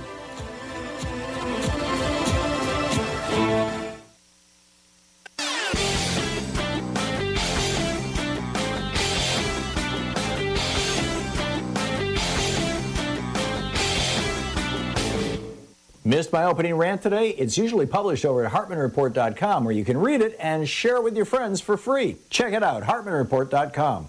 So when was the last time you heard some Republican ranting about how, like Ron DeSantis, Florida's where woke goes to die, and we're declaring war on woke, and all that kind of... Republicans have been using dog whistles for most of my lifetime to shout out to their generally white racist base against various minority groups. Richard Nixon was, we're law and order, and as John Ehrlichman pointed out, his whole war on drugs was basically a war on black people and hippies. George Herbert Walker Bush had Willie Horton. George W. Bush had the Muslims. Donald Trump, it's the Mexican rapists. It just never ends. Woke is just the latest dog whistle they've got. So the next time somebody uses that phrase, just, ask them, what are you talking about here? Are you just trying to tell me that you're a bigot? I mean, what are you really saying? There's a whole rant about this over at HartmannReport.com. Check it out.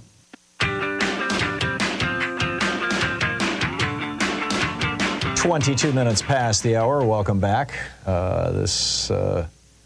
Well, let's pick up your calls here. We've covered a lot of territory today. By the way, the Trump trial right now is on recess. Keith Davidson, the lawyer for Stormy Daniels and for Karen McDougal, has been testifying. Much of his testimony has been around how hysterical basically Michael Cohen was on behalf of Donald Trump, trying to keep the Stormy Daniels in particular, but also the Karen McDougal. I mean, banging a Playboy bunny is bad enough, but a porn star is like a bridge too far for the Christians that Trump was trying to reach out to. And both Davidson and Cohen and apparently Trump himself were all, accurately, I believe, predicting that in the wake of the Access Hollywood tape, which came out 3 weeks before the election, that if it also came out that Trump had been having sex with a porn star, that would be the end of it. Hillary Clinton would definitely become president. And so they had to do something. They had to catch and kill the story and bury it and make sure it never hit the press until after the election. And then once the election was over, they just basically said, okay, that's it. See you later. So that's what's been going on in court today, and he'll face cross-examination on when he comes back on the stand after lunch. James in Hollywood. Hey, James, what's on your mind today? Oh, the conflict in Gaza. Anyhow, regarding your previous guest mentioning the anti-Semitic bills being passed, and from the river to the sea, the students are chanting, from the river to the sea, Palestinians will be free. They should be free to govern themselves, to be themselves. The first person to ever use that, from the river to the sea, was the founder of Jewish Zionism. And he said from the sea to the sea, which is even bigger. But their intent was to wipe out the Palestinians. And then the Nakba, and this is a continuation of the Nakba. Netanyahu Jews are destroying Palestinian infrastructure, churches, hospitals, so they can never return. Universities, schools, yeah. What's the end game for Netanyahu? Well, he's got a bunch of people in his cabinet who want him to basically sterilize Gaza, who want him to kill everybody or move everybody out, and then, bring Jared Kushner in to develop the property and put five-star hotels up along the Mediterranean. I mean, it's prime beachfront property. Turn it into a resort and then lay claim to the oil and natural gas that's off the shore, apparently. That's now Netanyahu hasn't come out and said that that's what he's up to, but he literally has people in his coalition who are openly calling for that. It's a minority view, by the way, in Israel, but the majority view appears to be that there needs to be, that they need to continue going after Hamas, and that this invasion of Rafah that they're talking about should happen. And so, whether Biden, President Biden, you've got Anthony Blinken now running all around the Middle East. We still have the Saudis involved. We still have the Emiratis involved. We still have the Qataris involved in these negotiations. Israel has made a proposal that seems pretty good to Hamas, but everybody's waiting for them to respond. I mean, basically, they just they're in the catbird seat right now because they've got the hostages, and they're not gonna give up that leverage without tremendous concessions. And what Israel's offering is to release a whole bunch of Hamas prisoners in exchange for the Israeli hostages. And whether that's going to be enough, I don't know. Yeah. They 40,000, Tom, and again, what's the end game? They admit they're going into Rafah, then boom, all of the Gaza Strip has no infrastructure. Right. What then? Yeah. Well, and that's the big question. Does the world get together and rebuild Gaza, or does Israel annex it? And there's a big debate in Israel about that right now. James, thank you for the call. It's 27 minutes past the hour. I'll be back with more of your calls on the other side of this break. Stay tuned.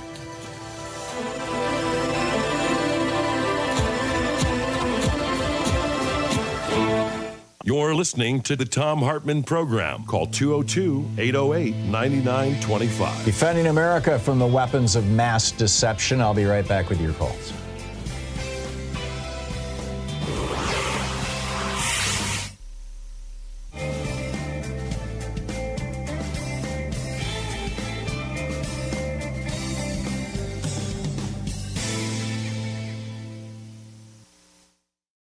We're reading from Behold America by Sarah Churchwell, The Entangled History of America First and the American Dream.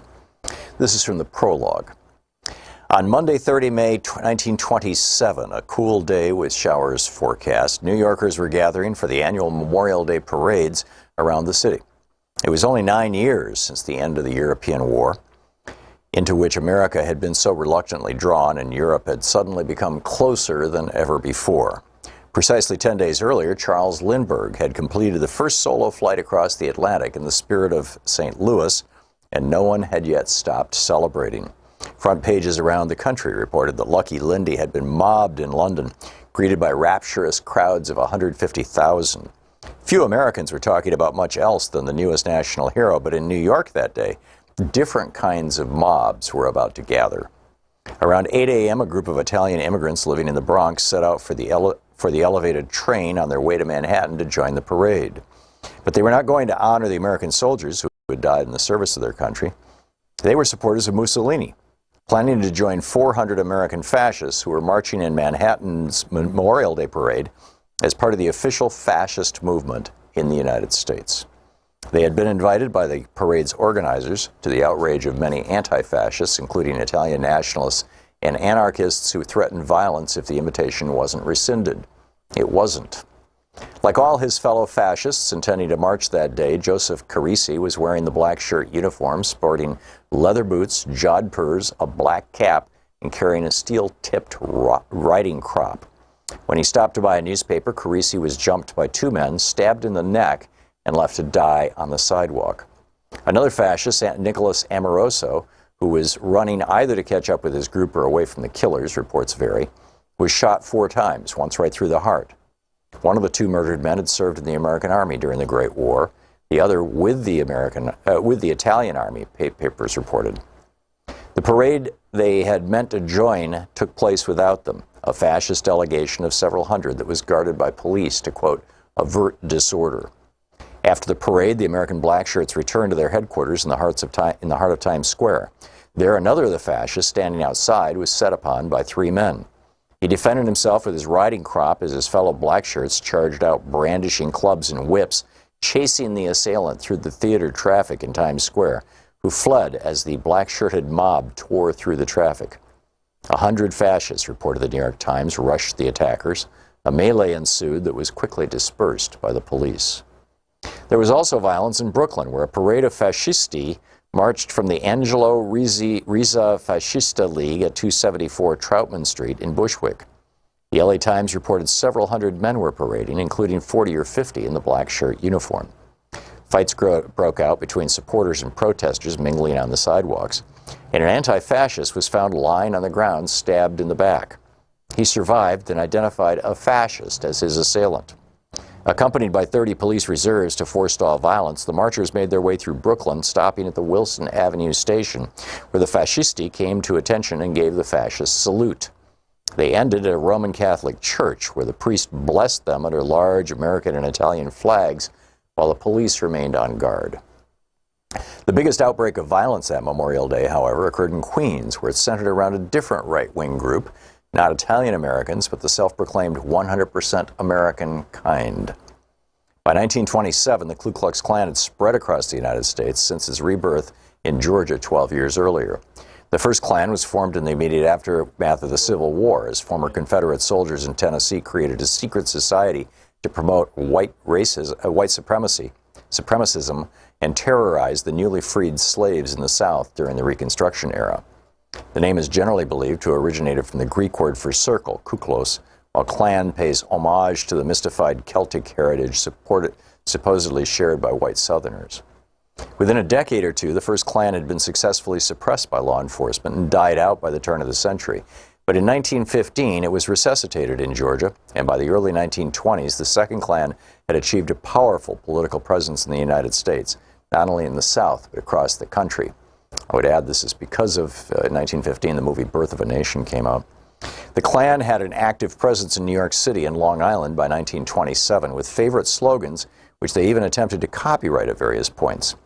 That year, the Klan was calling attention to the fact that it first announced the program of 100% Americanism and of America First. They were not, in fact, the first to adopt these mottos, as this book will show. In 1927, both phrases had been around for a decade or more.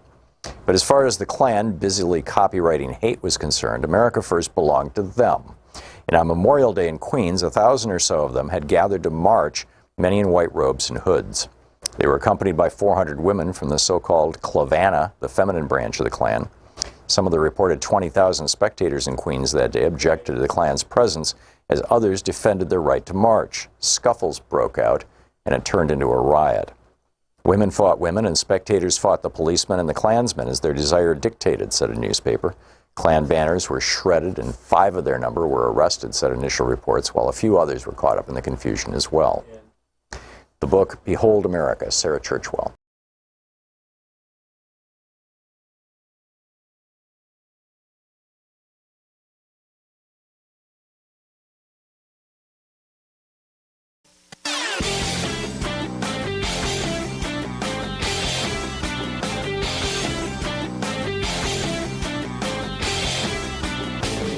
Hey, if you like the rants that I open the show with every day, they're typically published over at HartmanReport.com. Check it out.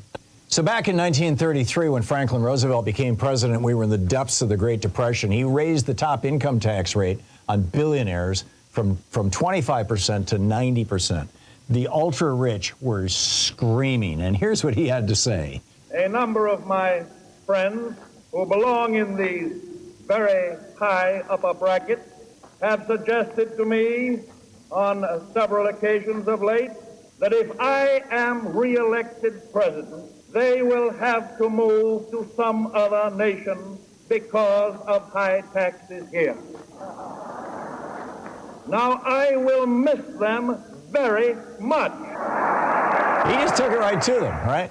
Now, what came out of that was the world's largest and fastest growing and first major middle class. We can do this again. We just have to raise taxes on rich people. It's pretty straightforward. There's a whole article about it over at HartmannReport.com. Check it out.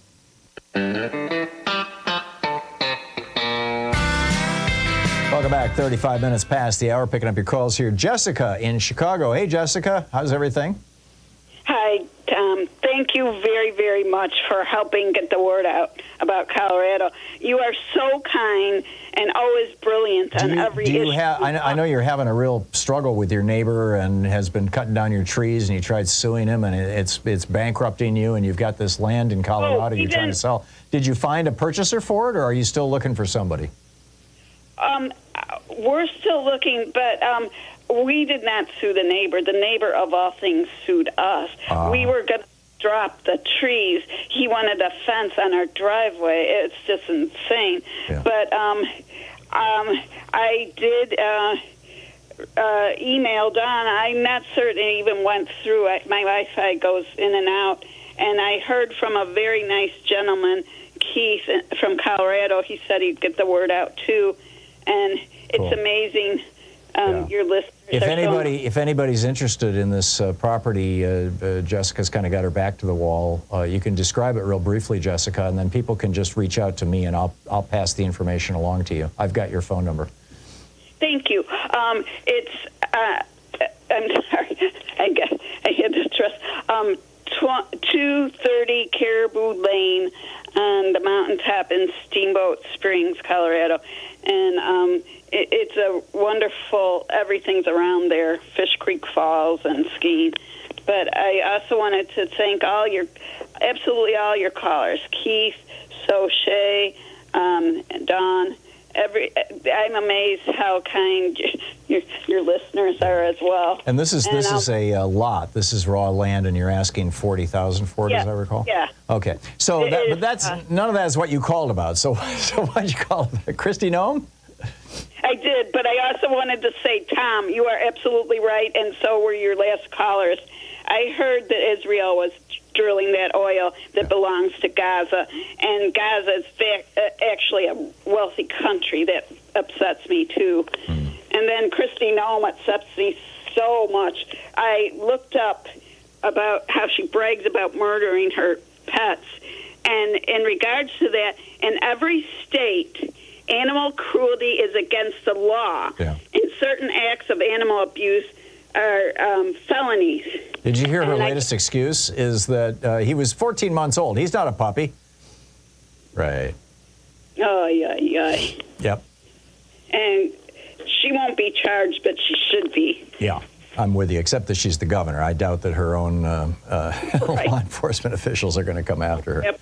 Well, thank you, Jessica. It's nice to hear from you, and I wish you the very best in the struggles you're having with your weird neighbor, your Trumpy neighbor.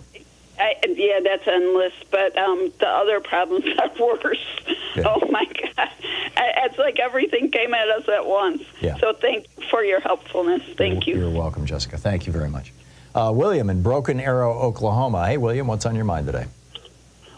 Well, Tom, we have a great opportunity, or you do, to announce that there's a way that we can get Trump to pass security clearance before the next election. And that's by bypassing the constitutional requirement that the president only have to be a citizen or born in the United States and 35 years of age. I think you mentioned that once before. It's in the Constitution. But the Democratic National Committee, or whoever it is that sponsors the primaries to pick the candidate for president, they can unilaterally decide that anybody who runs for candidate on their ticket must pass the highest level of security clearance possible. Sure, the parties can do pretty much anything they want, but the Republican Party doesn't care, and that's the problem there, William. All right. However,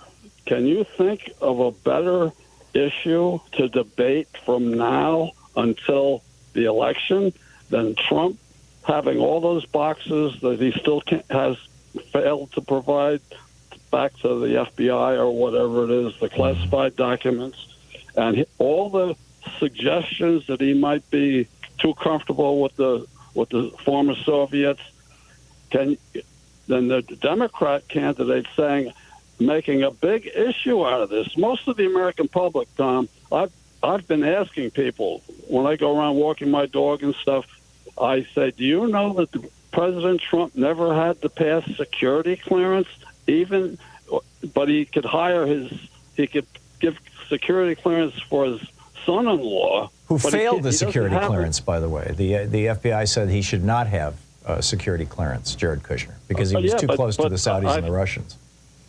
Who did? The son-in-law? Yeah. He failed the security clearance thing, and Trump overrode their recommendations and gave him a security clearance anyway. All right. Now, that's ironic that the person that could override somebody else's suspicious clearance status doesn't even have it himself. You're right. The average American has no idea that the president does not have to pass security clearance. Right. And if the Democratic National Committee and if you accept the logic that I'm trying to express, that this is one of the major divides, and if it was handled properly with the right PR, with all the background of Trump suspicious activity, with all the people he's interacted with while he was president and before, and this guy still has classified material. One of the reasons he might not, nobody's making an issue out of this, is Trump might have stuff in there that makes him puts him in a position of blackmailing the government by saying, I will make all this stuff public if you force me to return it. Well, he's tried that, actually. That was one of the initial things that his lawyers tried to do in the case down in Florida, was to essentially say, we're going to if you're going to put us on trial, we're going to release all this stuff as public documents. And Eileen Cannon actually initially seemed like she was going to go along with that, but then kind of backed off. I think the cooler heads prevailed. But William, I get your argument, and I think it's a good one. Thank you very much. Sandra in Boston, Massachusetts. Hey, Sandra, what's on your mind today? Hey, Tom. How are you? I'm well. What's up? Oh, Sandra just hung up. I was wondering what happened. She's not on the board anymore. Francis in Raleigh, North Carolina. Hey, Francis, you're on the air. What's up? Well, we had a beautiful mental health facility called Dix Hill in Raleigh, named after Dorothea Dix. She was the chief of nurses for the Union Army and an advocate for the mentally ill and the poor and pretty much everybody else that needed assistance. Prime real estate. Well, there was a big boom on here in town, so our city government, in combination with elements of our state government, turned this property over to the state. Then they came and they said, well, it was built a long time ago and it's all falling apart, so we need to demolish it. Well, I can tell you, the place was built to last. Mm-hmm. Brick and mortar, it wasn't going anywhere, and there was a staff that had been paid quite well to maintain it. Nevertheless, it got bulldozed, and now we have a concert festival, and all of the developers around there are putting in plans to build these 60-story apartment buildings with a bunch of two-lane roads that they can't possibly handle. Well, so what happens to the mentally ill? Well, the state came along and said, we're essentially going to allow people to set up their own, I'll use the term foster care. So what happened is a lot of these folks went out and they found homes at a minimal accommodation level, staffed them with the minimal amount of staff, and then pocketed the difference. So now we've got homeless problem, and who has to take care of it? The Raleigh Police Department, and they really do their best. Do you think, Francis, this was because the state or local officials had their palms greased by the developers? Look, if there were any more grease on these guys, they'd slide halfway to Egypt on a skateboard. It is absolutely outrageous. And the thing is, there's no watchdog to get these guys. Yeah. Somehow or another, our mayor got reelected. And look, I'm fairly right of center, but all my neighbors, left, right, middle, all down the line, everybody was furious. We don't know how this gal got reelected, but the city council has. They're filling their pockets. Thank you, Tom. Yeah, thank you, Francis. I'm sorry to hear that, but, this is how it goes. I mean, we saw something like that when I lived in Washington, D.C., and, it's gentrification is what we're describing here. Move out the government facilities, move out the poor people, bring in the rich people, Yeah, it's sad. It's 45 minutes past the hour. We'll be right back. You're listening to Thom Hartmann. Visit thomhartmann.com for audio and video archive. It's the place where despair is not an option. I'll be right back with your calls.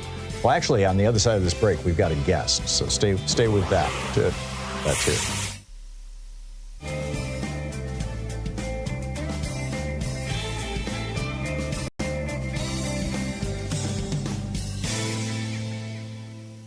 And welcome back, Dee in Everett, Washington. Hey, Dee, what's on your mind today? Hi, I just wanted to ask, I'm pondering this question about Gaza and Israel. Gaza has a population of little over 2,030,000, which is definitely below that. And Israel needs billions of our tax dollars to fight a population that is less than a city in America. And again, Gaza is twice the size of Washington, D.C., and we send billions. That's just not the $3.8 billion in aid and the $38 billion in that 10-year military aid, plus, maintaining the dome and anti-tunnel and yada, yada, yada. But I'm trying to understand how much of our tax dollars goes toward the destruction of one Palestinian person. Is it like 40 million? Israel I don't gets know, money Dee. from.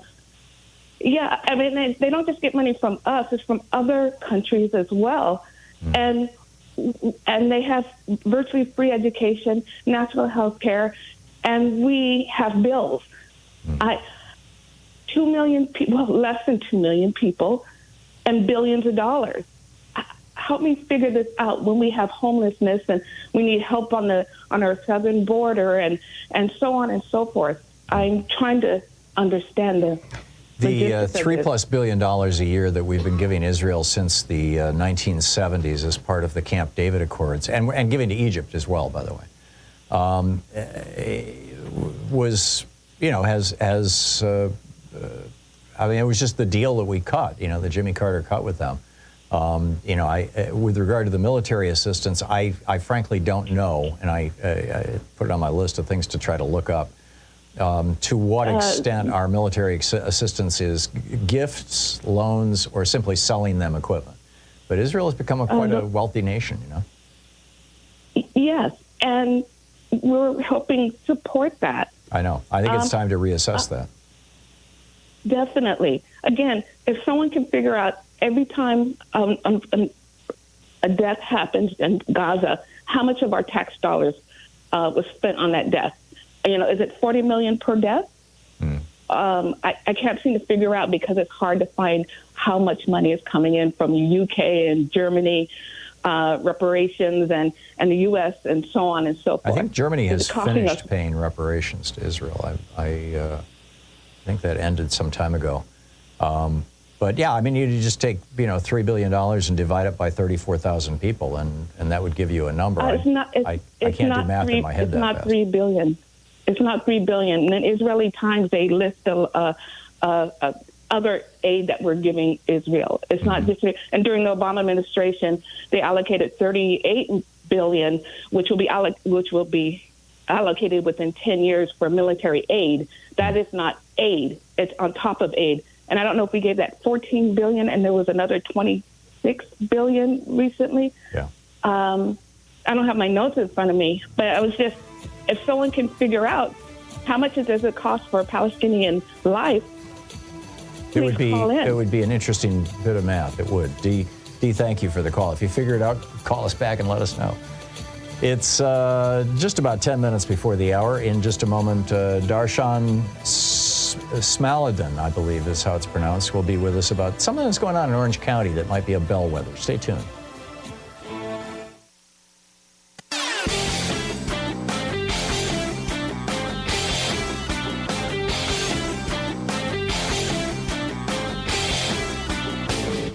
Hey, thanks so much for sharing our program and for reaching out to our stations and sponsors and letting them know that you're listening. It really means a lot to us. And welcome back. It's 10 minutes before the hour, and as soon as Jeremy releases line 9 so that I can pick it up, we will have a guest with us. There we go. There we go. On the line with us is where did my notes go? I'm sorry. Is Darshon Smaaladen, member of the Orange County, California School Board. Darshon, apologies if I'm mispronouncing your name. Please correct me and tell us about what's going on there in Orange County. Well, you must be a professional because you got it right. It is Darshon Smaaladen. Thank you. And yeah, so basically, I think the reason everyone seems to be interested in our wonderful little school district is that, yes, we are in the very red, sometimes Orange County, in the very blue state. And Orange Unified we're a little bit east of Disneyland is where everyone seems to be able to learn about, kind of contextualize where we're at. Yeah, and Orange County's been Republican for 50 years, hasn't it? Yeah, I would say this, it's a little more balanced than it used to be, but it is, a very diverse area. We'll just say it that way. Okay. So what happened with the school board there? Well, back in the November 2022 in the election, we basically had a Moms for Liberty type person get elected. She snuck in. She used all the beautiful buzzwords that people who aren't paying attention fall for, like putting money back in classrooms with back to basics education, and parents' rights, those things. Right. And so she was elected by a narrow margin. She unseated one of our school board members that had been on the board for 20 plus years. And within, I think it was 22 days after she was sworn in, they called over winter break when everyone was out of town. They called a special election and they fired our superintendent. Whoa. And it kind of blindsided the parents.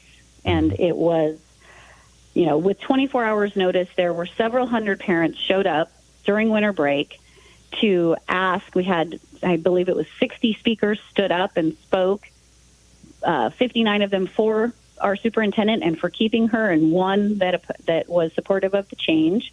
And then that was just the beginning of a series of unfortunate events where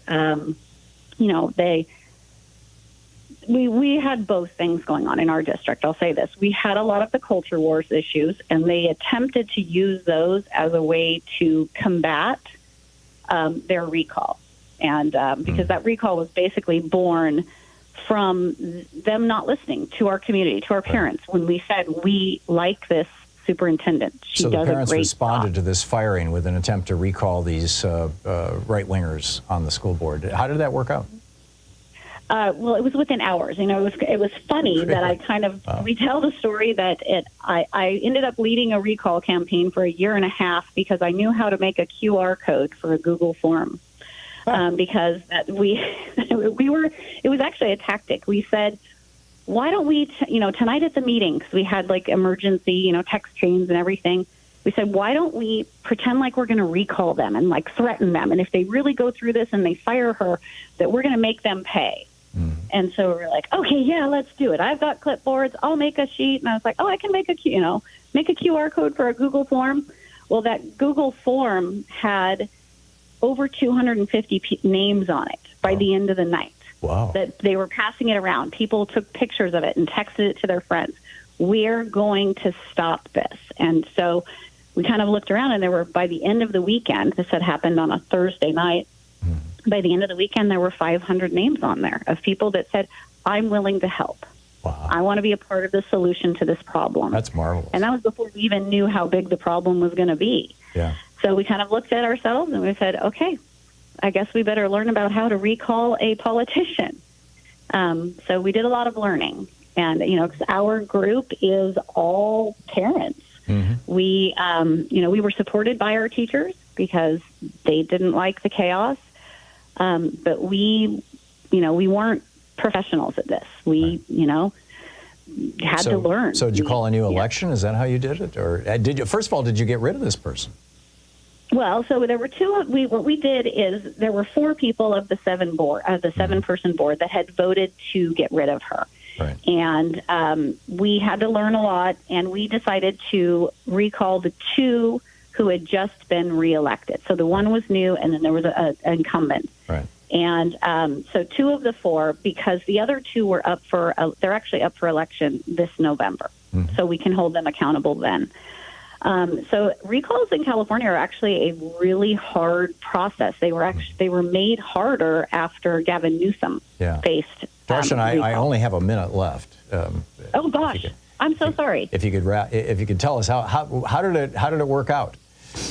You know what? It worked out with this, and this is what I will say, is that we were able to recall these people by explaining to our community how culture wars don't work and how being fiscally responsible and inclusive of all students is the best way. And I will say this, that we had 60% of our voters were Republican, and we still got 55% of the vote, or almost 55% of the vote.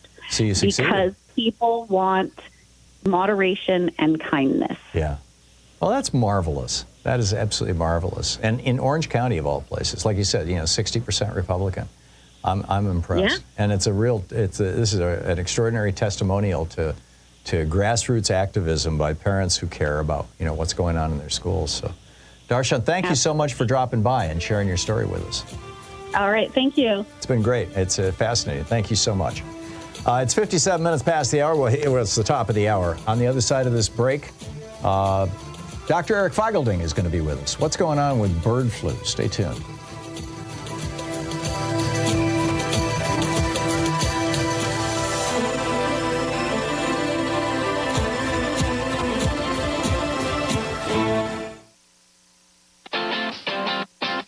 You're listening to Thom Hartmann. In addition to bringing you the Thom Hartmann Program here on Free Speech TV and Video Media Online, we also have a whole set of ways you can interact with us and tools you can use to spread the word about the importance of democracy and the threats to it in our republic. First, there's your daily homework. Sue Nethercutt puts together a daily email newsletter that has a link to every story I discuss on the air, so you can find my sources and you can share them with your friends. It's free, and you can sign up at thomhartmann.com. Second, I publish my daily take every day over at the hartmannreport.com website. That's also free if you want the daily 5 days a week rant in your inbox. No ads either. Third, we have the podcasts. There's the free 1-hour version of our daily show that's advertising supported. You can find that wherever you get your podcasts normally.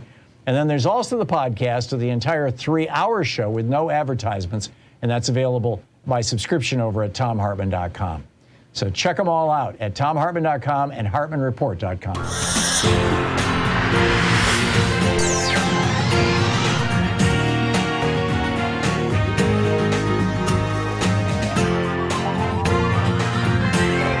We say fight back!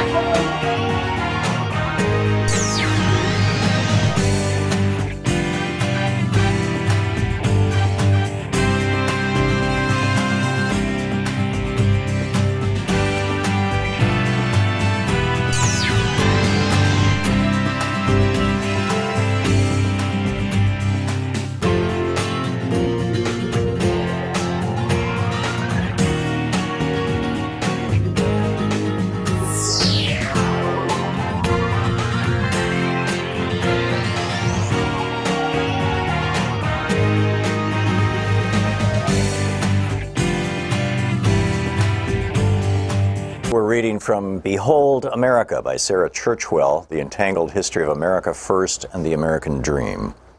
This is from the prologue. On Monday, 30 May 1927, a cool day with showers forecast, New Yorkers were gathering for the annual Memorial Day parades around the city. It was only 9 years since the end of the European War, into which America had been so reluctantly drawn and Europe had suddenly become closer than ever before. Precisely 10 days earlier, Charles Lindbergh had completed the first solo flight across the Atlantic in the spirit of St. Louis, and no one had yet stopped celebrating. Front pages around the country reported that Lucky Lindy had been mobbed in London, greeted by rapturous crowds of 150,000. Few Americans were talking about much else than the newest national hero, but in New York that day, different kinds of mobs were about to gather. Around 8 a.m., a group of Italian immigrants living in the Bronx set out for the elevated train on their way to Manhattan to join the parade. But they were not going to honor the American soldiers who had died in the service of their country. They were supporters of Mussolini, planning to join 400 American fascists who were marching in Manhattan's Memorial Day parade as part of the official fascist movement in the United States. They had been invited by the parade's organizers, to the outrage of many anti-fascists, including Italian nationalists and anarchists who threatened violence if the invitation wasn't rescinded. It wasn't. Like all his fellow fascists intending to march that day, Joseph Carisi was wearing the black shirt uniform, sporting leather boots, jodhpurs, a black cap, and carrying a steel-tipped riding crop. When he stopped to buy a newspaper, Carisi was jumped by two men, stabbed in the neck, and left to die on the sidewalk. Another fascist, Nicholas Amoroso, who was running either to catch up with his group or away from the killers, reports vary, was shot 4 times, once right through the heart. One of the two murdered men had served in the American Army during the Great War, the other with the Italian Army, papers reported. The parade they had meant to join took place without them, a fascist delegation of several hundred that was guarded by police to, quote, avert disorder. After the parade, the American blackshirts returned to their headquarters in the heart of Times Square. There, another of the fascists standing outside was set upon by 3 men. He defended himself with his riding crop as his fellow blackshirts charged out brandishing clubs and whips, chasing the assailant through the theater traffic in Times Square, who fled as the black-shirted mob tore through the traffic. 100 fascists, reported the New York Times, rushed the attackers. A melee ensued that was quickly dispersed by the police. There was also violence in Brooklyn, where a parade of fascisti marched from the Angelo Rizza Fascista League at 274 Troutman Street in Bushwick. The LA Times reported several hundred men were parading, including 40 or 50 in the black shirt uniform. Fights broke out between supporters and protesters mingling on the sidewalks, and an anti-fascist was found lying on the ground, stabbed in the back. He survived and identified a fascist as his assailant. Accompanied by 30 police reserves to forestall violence, the marchers made their way through Brooklyn, stopping at the Wilson Avenue station, where the fascisti came to attention and gave the fascist salute. They ended at a Roman Catholic church, where the priest blessed them under large American and Italian flags, while the police remained on guard. The biggest outbreak of violence that Memorial Day, however, occurred in Queens, where it centered around a different right-wing group, not Italian Americans, but the self-proclaimed 100% American kind. By 1927, the Ku Klux Klan had spread across the United States since its rebirth in Georgia 12 years earlier. The first Klan was formed in the immediate aftermath of the Civil War, as former Confederate soldiers in Tennessee created a secret society to promote white supremacism, and terrorize the newly freed slaves in the South during the Reconstruction era. The name is generally believed to have originated from the Greek word for circle, kuklos, while Klan pays homage to the mystified Celtic heritage supposedly shared by white Southerners. Within a decade or two, the first Klan had been successfully suppressed by law enforcement and died out by the turn of the century. But in 1915, it was resuscitated in Georgia, and by the early 1920s, the second Klan had achieved a powerful political presence in the United States, not only in the South, but across the country. I would add this is because of 1915, the movie Birth of a Nation came out. The Klan had an active presence in New York City and Long Island by 1927, with favorite slogans, which they even attempted to copyright at various points. That year, the Klan was calling attention to the fact that it first announced the program of 100% Americanism and of America First. They were not, in fact, the first to adopt these mottos, as this book will show. In 1927, both phrases had been around for a decade or more. But as far as the Klan busily copywriting hate was concerned, America First belonged to them. And on Memorial Day in Queens, 1,000 or so of them had gathered to march, many in white robes and hoods. They were accompanied by 400 women from the so-called Clavana, the feminine branch of the Klan. Some of the reported 20,000 spectators in Queens that day objected to the Klan's presence, as others defended their right to march. Scuffles broke out, and it turned into a riot. Women fought women, and spectators fought the policemen and the Klansmen as their desire dictated, said a newspaper.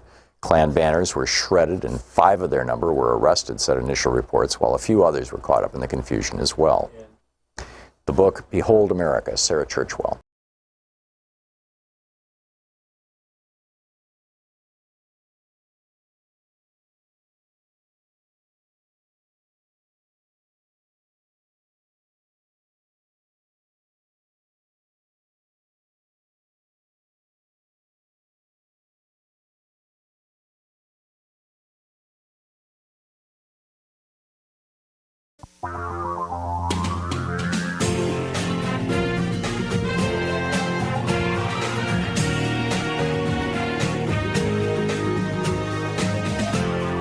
This is the Thom Hartmann Program.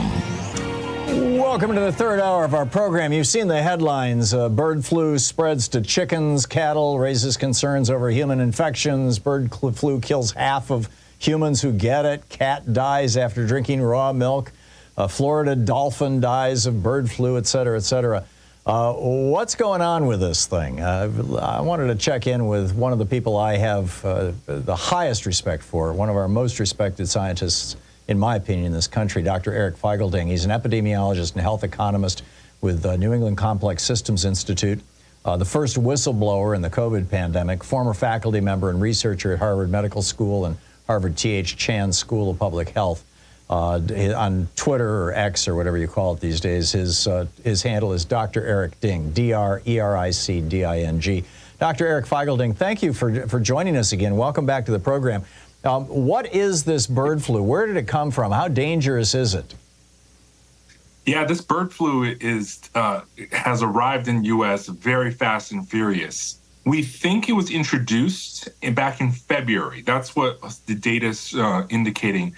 It was one transmission from some bird to cattle, to cows. And it's mostly right now being transmitted among dairy cows because we think it's because of the milking machines and just the general situation. Especially the concentration of the virus is very, very high in the milk.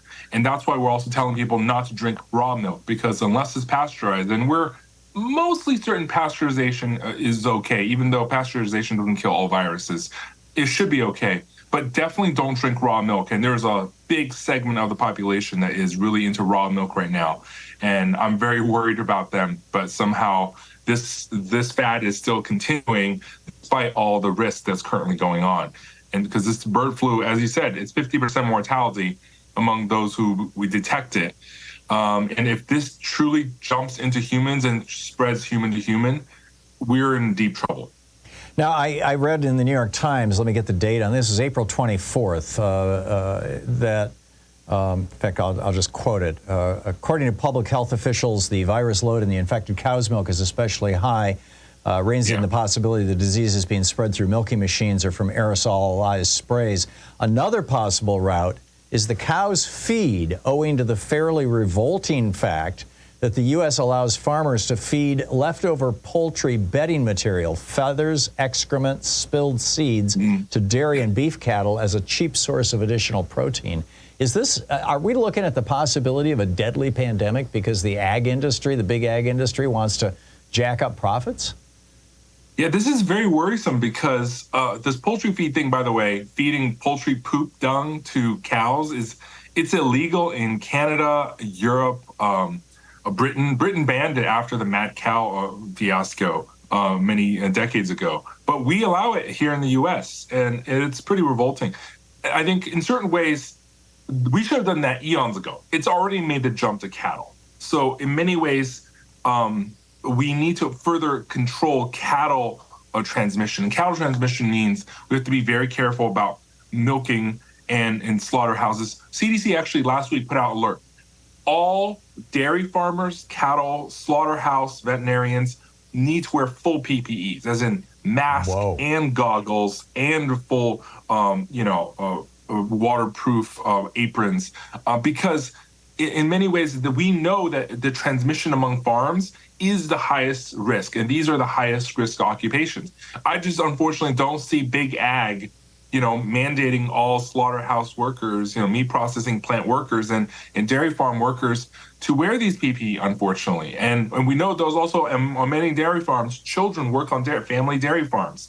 So the risk of transmission is we know people can get it, not as easily as birds, but people can get it. And especially in our eyes, conjunctivitis, humans in our eyes, we have the same receptors for the virus as birds do. Not the rest of our body, but in our eyes. And we know that eye is a legit pathway for transmission. We know that from COVID, and we know that the eye-to-eye transmission has already happened in one man in Texas. So we have to be very careful, because jumping to mammals is already happening. Dogs are susceptible too. Cats are susceptible too.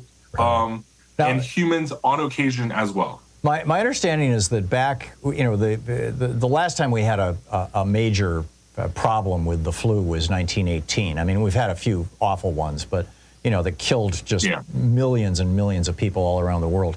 The so-called Spanish flu. And my understanding is that they've done genetic testing and found that what happened was that started out, and correct me if I'm wrong, I'm running from memory here from a couple of years ago, that started out as a bird flu that got into pigs. And the pigs then, pigs are capable of getting infected with human flu.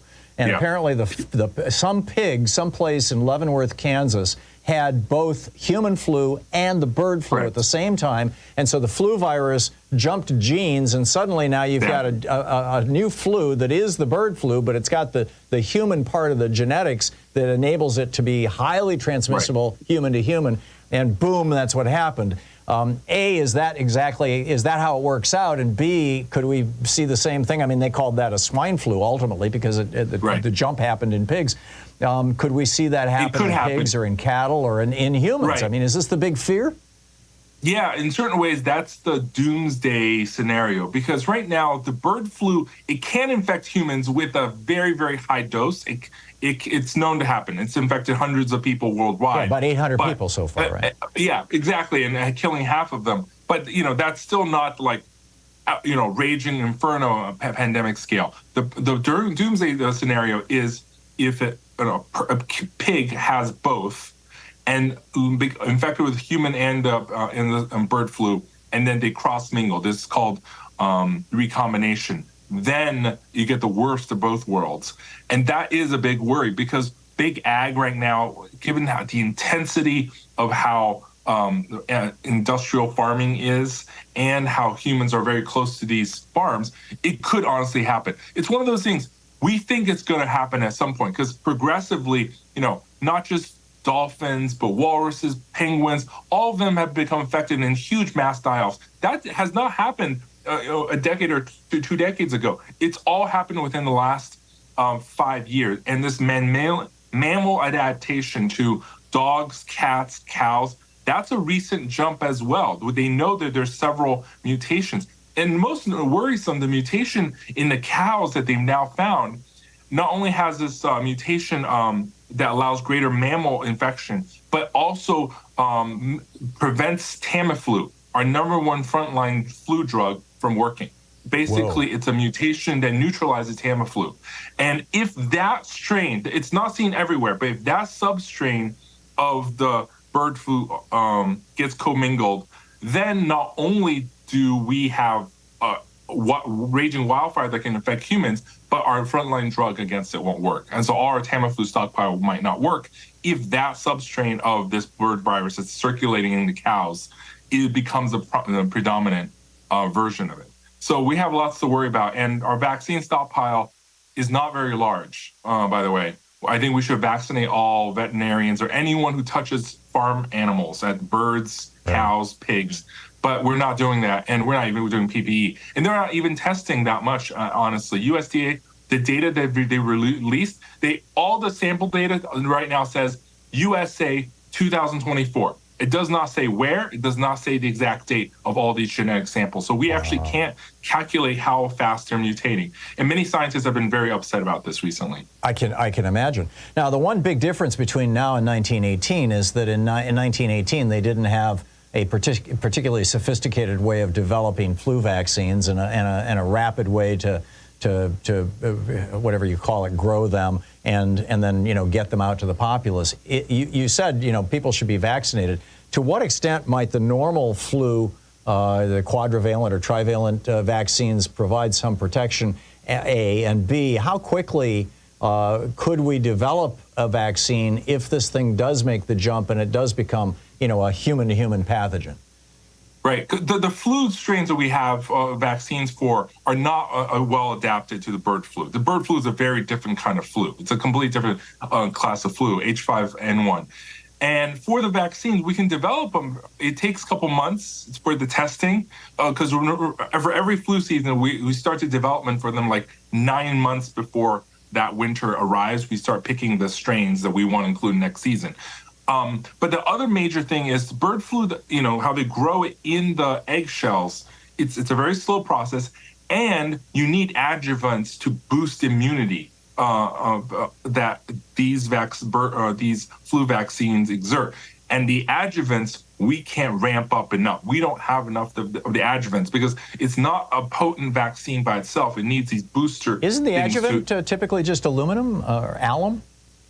No, well, yeah, there's different kinds of adjuvant, but there's an adjuvant shortage. Like if there's a global pandemic and we want to scale this up very quickly, and on top of everything else, we will have a relative shortage of that. Wow. And so these are all considerations. If we have a COVID level pandemic, I'm saying, a worldwide pandemic, that ramp, we have some now. We have some bird flu vaccines already in stockpile, but they're not nearly enough if it gets out of control and we need nationwide vaccinations. So we have a vaccine right now for the bird flu as it exists right now. As it existed. But if it mutates anymore, we're in trouble. And again, if Tamiflu doesn't work against it, then we're really in trouble because Tamiflu is our number one, most common. We're going to hit a break drug. here in about 40 seconds. Just last question. What can average people do? What should we be paying attention to? First of all, if you're around farm animals, be very careful, wear PPEs. 2, do not drink raw milk. Drinking raw milk, extremely dangerous. Milk has very high levels of these viruses, and 20% of all commercial milk have the virus found. So don't drink raw milk. What about cheese? Don't drink cheese, also raw cheese. Some cheeses are used pasteurized. You just have to look carefully. Does the cheese use raw or not? And don't eat undercooked eggs. And try to avoid undercooked beef, raw beef, raw steaks for a while until we know more. But definitely avoid the raw milk. It's amazing stuff. And we all need to keep an eye on this. Dr. Eric Feigl-Ding, Doctor, you have been such a wonderful source of information to us and our listeners for so long. I so appreciate it. Thank you so much for dropping by. Thank you. Stay safe. Great talking. Yeah, we'll do our best. You too.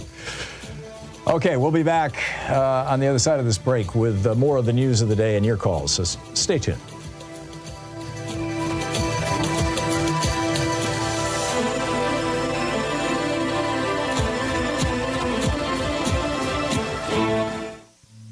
This is the Thom Hartmann Program.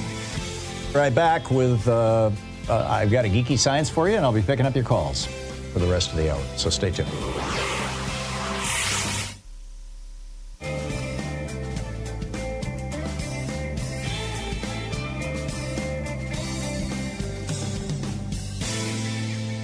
And welcome back. Ann in Santa Fe, New Mexico. Hey, Ann, what's on your mind today?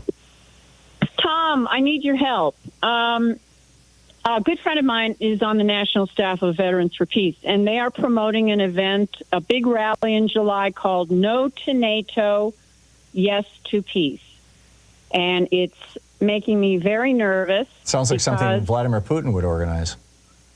Well, and it's Veterans for Peace and Code Pink and just a long list of groups that I don't recognize. But I really would like you to do some research on that, Tom, and give us some advice, because I'm so relieved at your response to that, because that's how I felt like this was playing right into Putin's hand. There have been a number of these left-wing groups that are, in some cases, taking money directly from China or Russia, who are dancing to the tune of the Chinese and Russian trolls on social media, who have decided that the latest fashion is to basically be pro-Putin or anti-America, and it's frankly shocking and disgusting.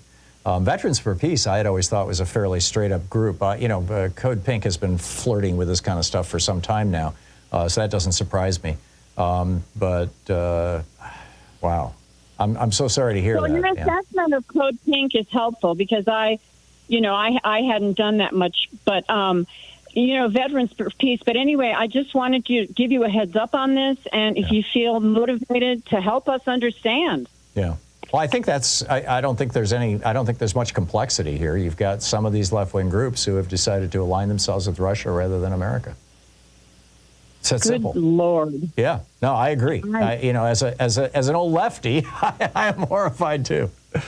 Okay. Well, thank you. That's oddly reassuring, Tom. Okay. Well, the good news, Ann, is that the more they take these kind of positions, the more they're marginalizing themselves, which is, it's really sad. I mean, because some of these groups have a pretty illustrious history and have done some really great work in the past, particularly against the war in Iraq, which had nothing to do with Russia, and the war in Afghanistan. But now that Russia and China are reaching out to left-wing groups in America, along with right-wing groups. I mean, let's be very clear. The Russians. I mean, the chairman of the House Intelligence Committee and the chairman of the House, and these are both Republicans, and the chairman of the House Foreign Services Committee, Mike Turner and Mike, forgetting the other Mike's name, both of them came out, 2 weeks ago, and said that we've got Republican members of Congress who are literally verbatim quoting Vladimir Putin on the floor of the House. And they're criticizing Republicans. I mean, I don't know that there are any Democrats right now who have gone that weird, who have gone that far, but I am seeing it with some of these groups, and some of my old colleagues who were on RT years ago too are I guess just never left the idea of promoting Putin and Russia. I think it's tragic. I think it's very unfortunate, and people need to know about it, and particularly people who might support those groups. Thank you, Tom. Yeah, thank you, Ann. Thanks for the heads up. It's unfortunate. But, life in the big city. We'll be back in 60 seconds. Stay with us. It's the Thom Hartmann Program, talk media for the sane among us. Yes, we are still here. We'll be right back.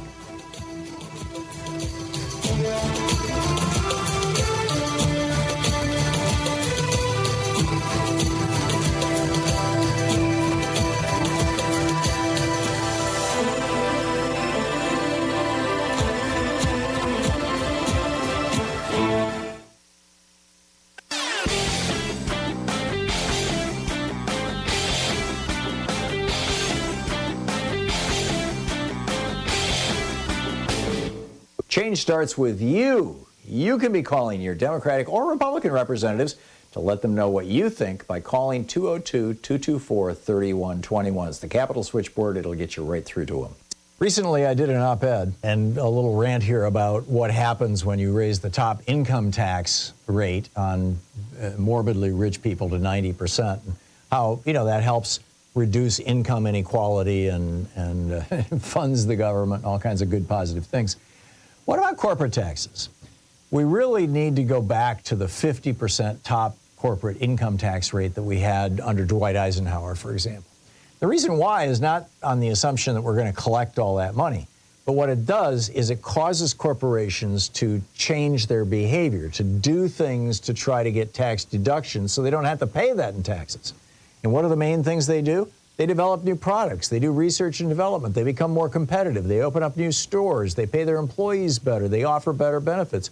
All of these things are 100% tax deductible and thus lower their corporate income taxes and help out America. You can read all about it over at HartmannReport.com.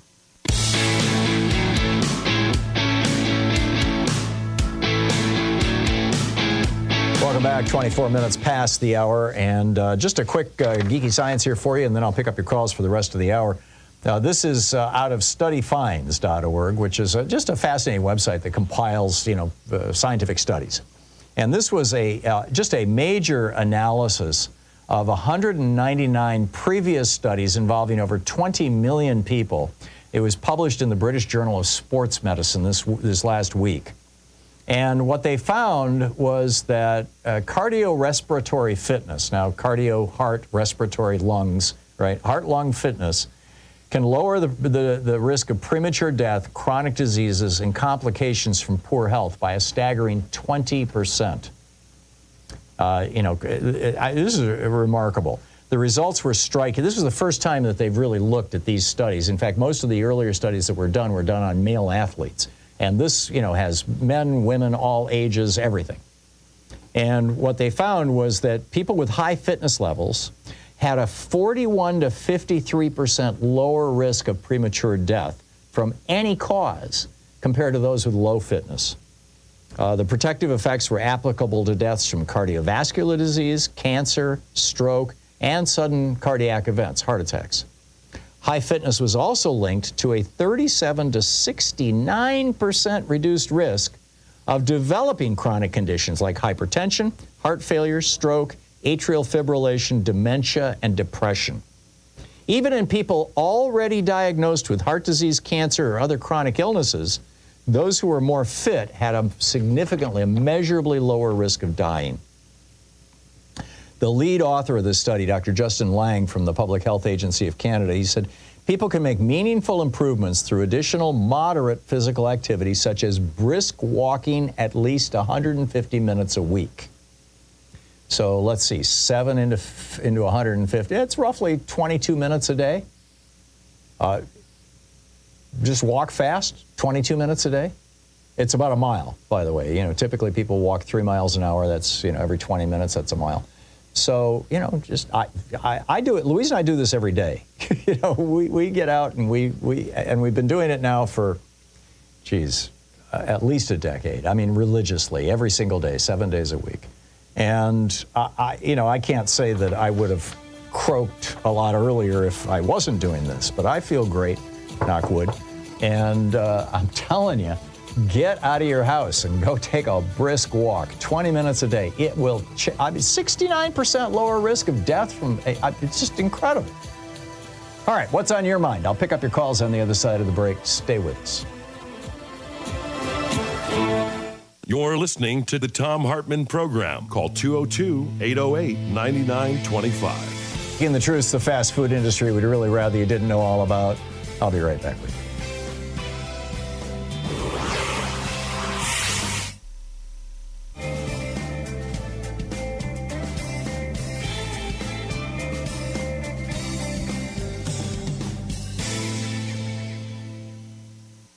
Our book for the Thom Hartmann Book Club today is A Nation Forged by Crisis, A New American History by Jay Sexton. And I'm reading from the introduction. This is page 9. The quest for national security and global power, America's shifting position in the international economy, and fluctuations in immigration have made the United States the nation that it is today. Americans' foreign relations have been conditioned its history not only in their cumulative effects over the long haul, but also as a result of their volatility. In periods of crisis, America's position in the world has lurched in unexpected directions. For as inexorable as the rise of the United States appears in retrospect, there have been contingent moments in which the very existence of our nation was up for grabs. This is the essence of crisis. The world turned upside down, the known replaced by the unknown, panic reigning as people struggle to maintain their balance and shifts in the very ground beneath their feet. It came with a speed and ferocity that left men dazed, New York Times correspondent Elliot Bell wrote of Wall Street's catastrophic collapse in October of 1929. Quote, the market seemed like an insensate thing that was wreaking a wild and pitiless revenge upon those who thought to master it, end quote. Crises are contagious, spreading like viruses from one realm to another. It's not without reason that the word crisis was associated with medical conditions and health scares in the 19th century. Each of the periods under consideration in this book were less a singular crisis than a set of interlinked crises. A political crisis could trigger an economic panic, which in turn could intensify social conflict, and so on. As these pandemics spread through the body politic, crisis itself was normalized, becoming an almost accepted characteristic of an age. Just as foreign crises have spread to the United States, domestic ones have spilled across its borders, unsettling foreign countries and peoples, as well as reconfiguring America's connections to the world. Consider the fateful winter of secession that followed the 1860 election of Abraham Lincoln. The crisis over slavery that divided the Union into warring sections that led to a series of sharp reversals in America's position in the global system. The foreign capital that had rushed into the roaring American economy in the preceding decades suddenly began to flee. Indeed, more capital left the United States in 1860 to 1862 than came into it. Also a once-in-a-century occurrence. One of the world's most valuable commodities and America's largest exports, Southern cotton, was confined to the ports of the Confederacy as a result of Richmond's ill-fated diplomatic strategy, leading to unemployment and social unrest in the British textile town of Lancashire. The most unexpected reversal was how the national security that the United States had attained after the war against Mexico in the 1840s was suddenly imperiled, with European powers encroaching once again upon the Western Hemisphere. Meanwhile, the Confederate emissaries across the Atlantic were in search of alliance with Britain. Our country, Secretary of State William Seward lamented in early 1861, after having expelled all European powers from the continent, now threatened to relapse into an aggravated form of its colonial experience, and like India, Turkey, China, and Italy, become the theater of transatlantic intervention and rapacity. A wider view of American history that looks beyond the nation's borders brings into focus not only the migration patterns, economic flows, and international rivalries that have connected the United States to the world, but also those rare moments in which the very existence of the nation was in question. Perhaps none was more pregnant with implications than the autumn of 1877, when the fate of the Patriots' bid for independence hung in the balance. Having proclaimed their independence to the world the previous 4th of July, their cause had stalled on the battlefield and in the diplomatic courts of the old world. I think the game is pretty near up, Washington privately confessed at year's end. To accomplish their independence is not quite so easy as to declare it, the British philosopher Jeremy Bentham haughtily remarked. But then a series of events forever changed the course of modern history. The stunning Patriot victory at the Battle of Saratoga in October, the drafting of the Articles of Confederation in November that, for all its limitations, further demonstrated the political resolve of the Americans. And most of all, the alliance signed with France in February 1778, which provided the Patriots with the resources, military assistance, and naval power that ultimately tipped the scales in their favor. There are comparable Saratoga moments in other crises in U.S. history, as we shall see. These contingent moments played out in their own distinctive ways, but are joined by a common denominator that has been curiously forgotten in our age of U.S. global power. Foreign states and people have played decisive roles in the critical moments of American history. As we make our way through our own era of global instability, in an unprecedentedly interconnected world, there's perhaps no more important lesson from the past to keep in mind. Crisis may beget crisis, Franklin Roosevelt said, as his administration transitioned from battling the Great Depression to entering the Second World War. But the progress underneath does not wholly halt. It does go forward, end quote. Like so many of Roosevelt's public statements, this one reveals a truth even as it conceals others. The United States came out on the other side of its greatest crises as a stronger and more efficiently organized nation, as Roosevelt suggested. The process of mobilizing resources to counter threats catalyzed innovations in political economy, such as the creation of a national financial system during the Civil War, and the economic reforms of the New Deal. The book is A Nation Forged by Crisis by Jay Sexton.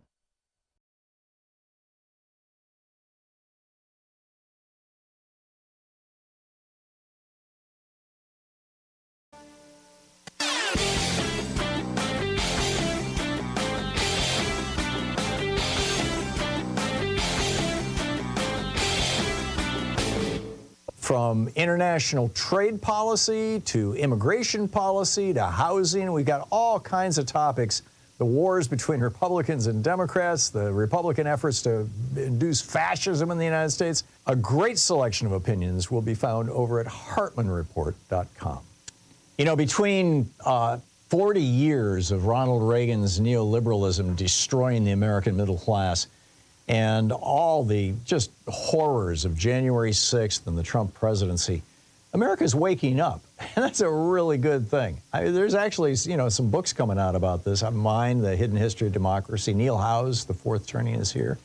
And it looks like a moment of American renaissance is upon us, if our media doesn't screw it up, which raises the question, can we have democracy and Fox News? Can the two coexist? Like, when Fox News runs chyrons saying that essentially Joe Biden is a wannabe dictator who's throwing Trump in jail because he's his political opponent. There's a whole rant about this and an in-depth analysis of what can we do with regard to repairing our media here in the United States over at HartmannReport.com. I think you'll find it interesting. Check it out.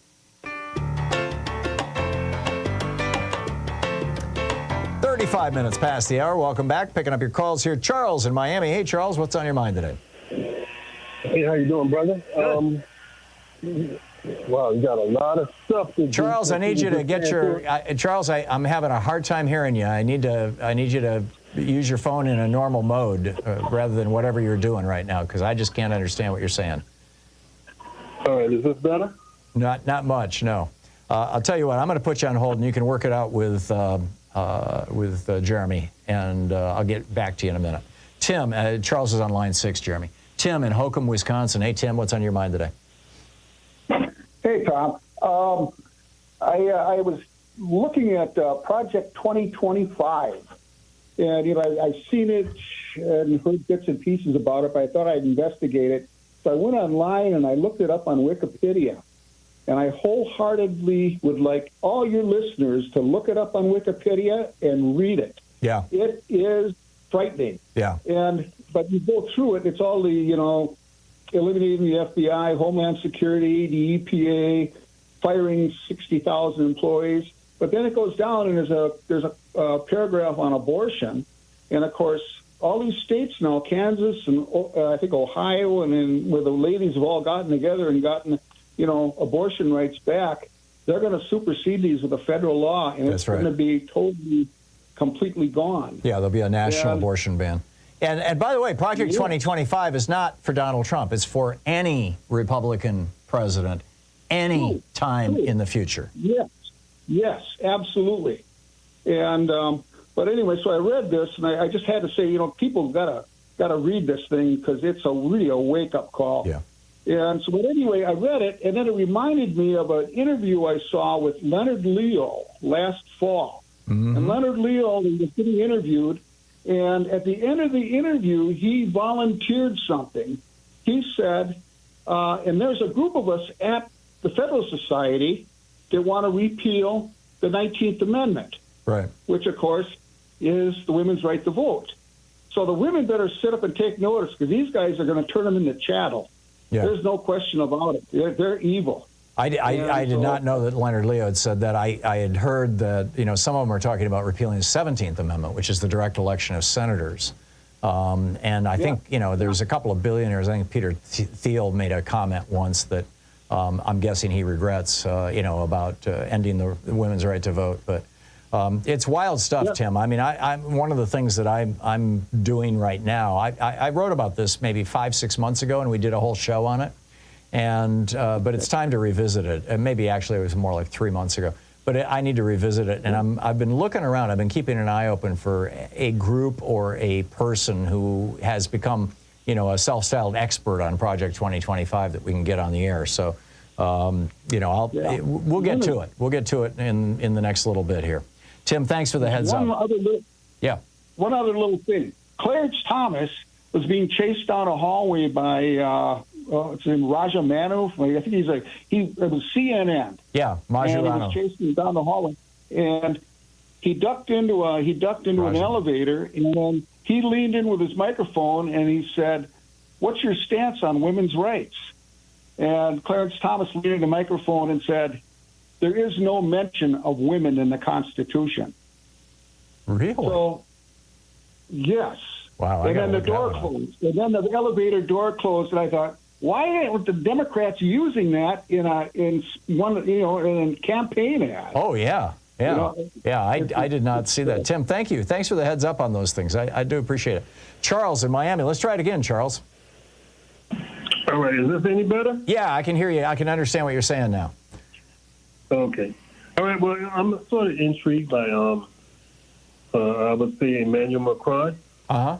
And his statement of wanting to go into Ukraine. Right. And I'm wondering if they do you think that he would go first after Marie Le Pen? Because she is a supporter of Putin. Right. And don't they have some sort of arm of, in their government or her party that supports Russia?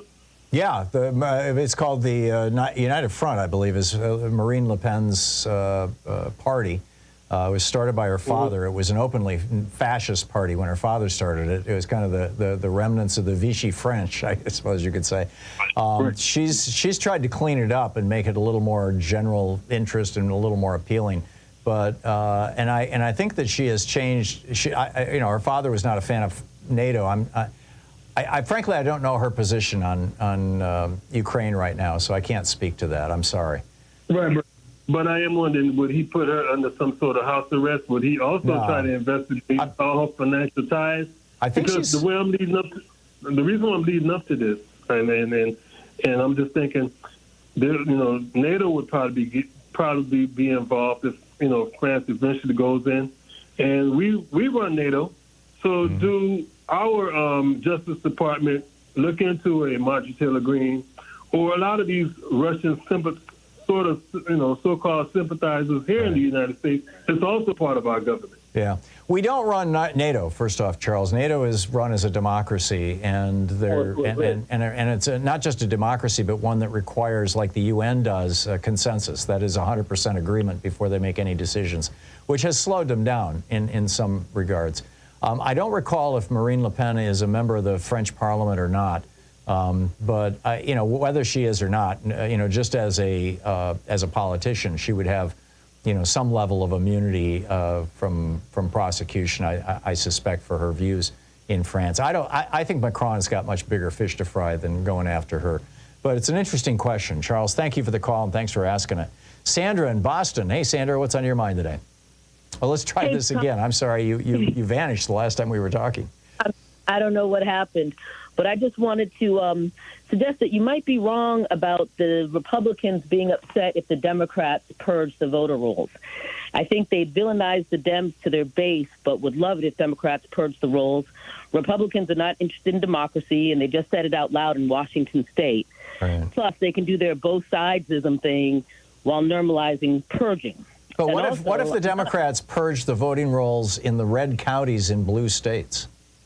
They still squawk, but I think they're not interested in democracy. I mean, that's a good point, the thing that gets me about the Republicans is they don't get that, they don't want your vote either. It's not just us. Yeah. They don't want your vote either because we're going to, vote in the social programs that most Republicans support.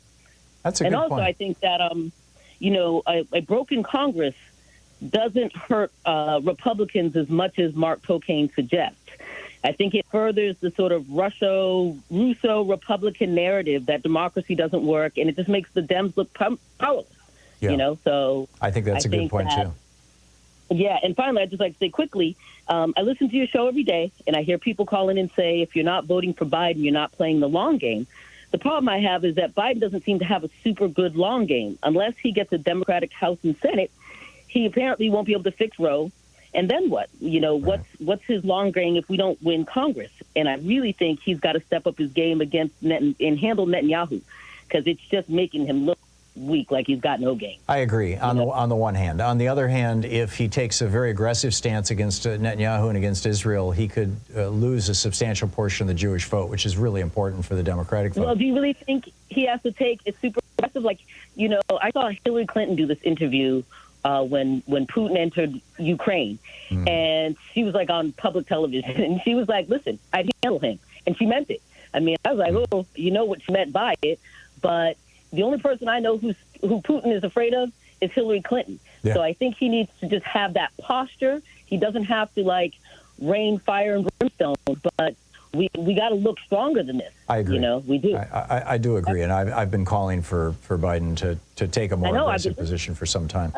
Yeah. Yeah. You got to do it. Thanks, Tom. Thank you, Sandra. Thank you very much for the call. Great to hear from you. Have a great day. Yeah, you too. It's 44 minutes past the hour, almost 45 minutes past the hour. I'll be back with more of your calls in just a moment, so stay tuned. It's the Thom Hartmann Program, defending America from the weapons of mass deception.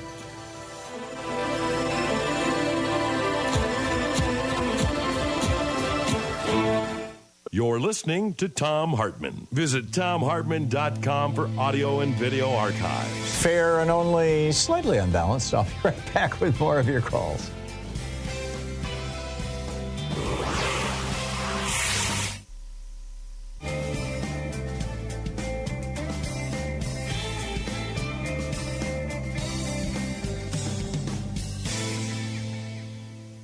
And welcome back. Mike in Memphis, Tennessee. Hey, Mike, what's up? Oh, nothing. I just was thinking today how far we've come in 70 years from the 50s. I guess you remember the little girl in Little Rock that had to be escorted into school classes. You remember that? I do. Yeah, we've come quite a way, hadn't we?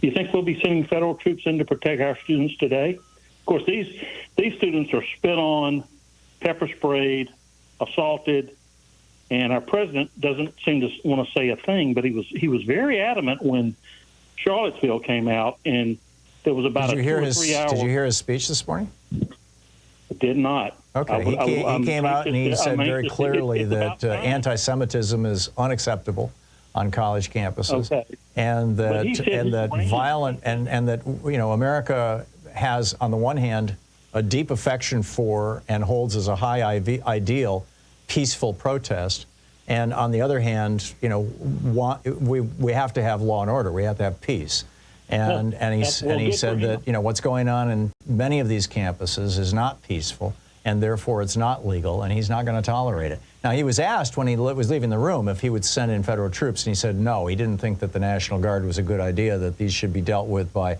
the campus officials or local police departments, which is pretty much what's happening. So Mike, I think your concerns are misplaced. Thanks for the call, though. Mark in Valley, Washington. Hey, Mark, what's on your mind today? Hey, Tom. I listened to Morning Joe, and I listened to a lot of these other people talking about the protests on the campuses, and they're always comparing it to Chicago in '68. But the one thing I never hear them bring up is that after that all happened and they investigated it, the findings were that was a police riot. That's not correct. A student riot. That's correct. There was the students or the protesters or whatever you want to call those people in '68 did not initiate the violence. It was initiated by Mayor Daley's police department. Yep. Never brought up. Never hear one person make that comment. That's unfortunate. Yeah. I think it's funny to watch. You had yesterday. Joe Scarborough's an old Republican. So he hated the protesters in the '60s, and is no fan of them right now. But he had on Anand Giridharadas and what's her name? And this woman who was just really, really great. I'm blanking on her name right now, which is distressing. He thought he was going to have people who would join him in complaining about these students, these out of control, it's violent, rah, rah, rah. And what they did is they pushed back and they said, no, we wouldn't have America without protest. We wouldn't, the Boston Tea Party was a nonviolent but destructive protest. We wouldn't have women's right to vote without protest, without the kind of protest, protest that was met with violence. We wouldn't have black people having the right to vote. We probably wouldn't have had the end of the Civil War. It just goes, through all these things.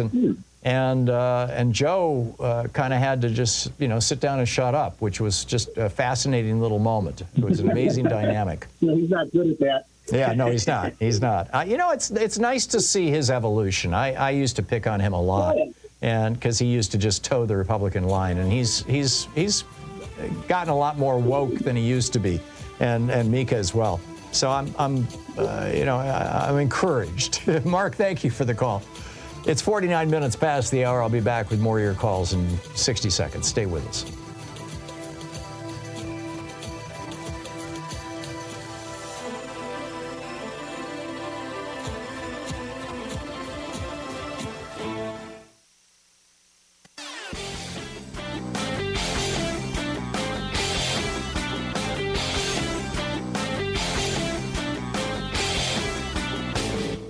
Help support Progressive Radio. If you're listening to us on a commercial station, call their advertisers and let them know you're listening. If you're listening to us on Pacifica, one of our many nonprofit stations, please support them when they do their fundraising drives. Thanks for supporting Progressive Talk Radio and tag you're it.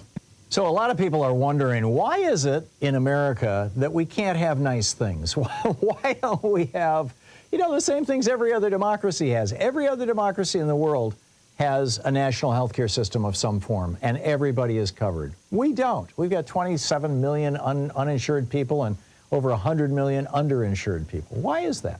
Why is it that every other country in the world offers college education very inexpensively, if not for free, and for here you go to debt?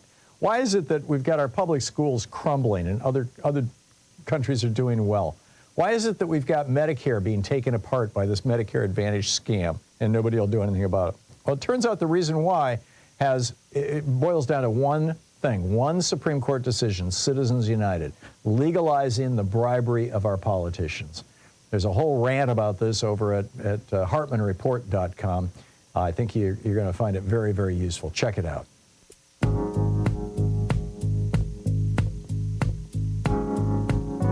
Ten minutes before the hour. Welcome back. I wonder how many people are going to be naming their dogs Cricket in memory of Kristi Noem's dog. I just read a dog food ad on the commercial side of the show, and I every time I do, I keep thinking, I should, in this ad, I should say, and don't shoot your dog, or something like that. Oh, geez.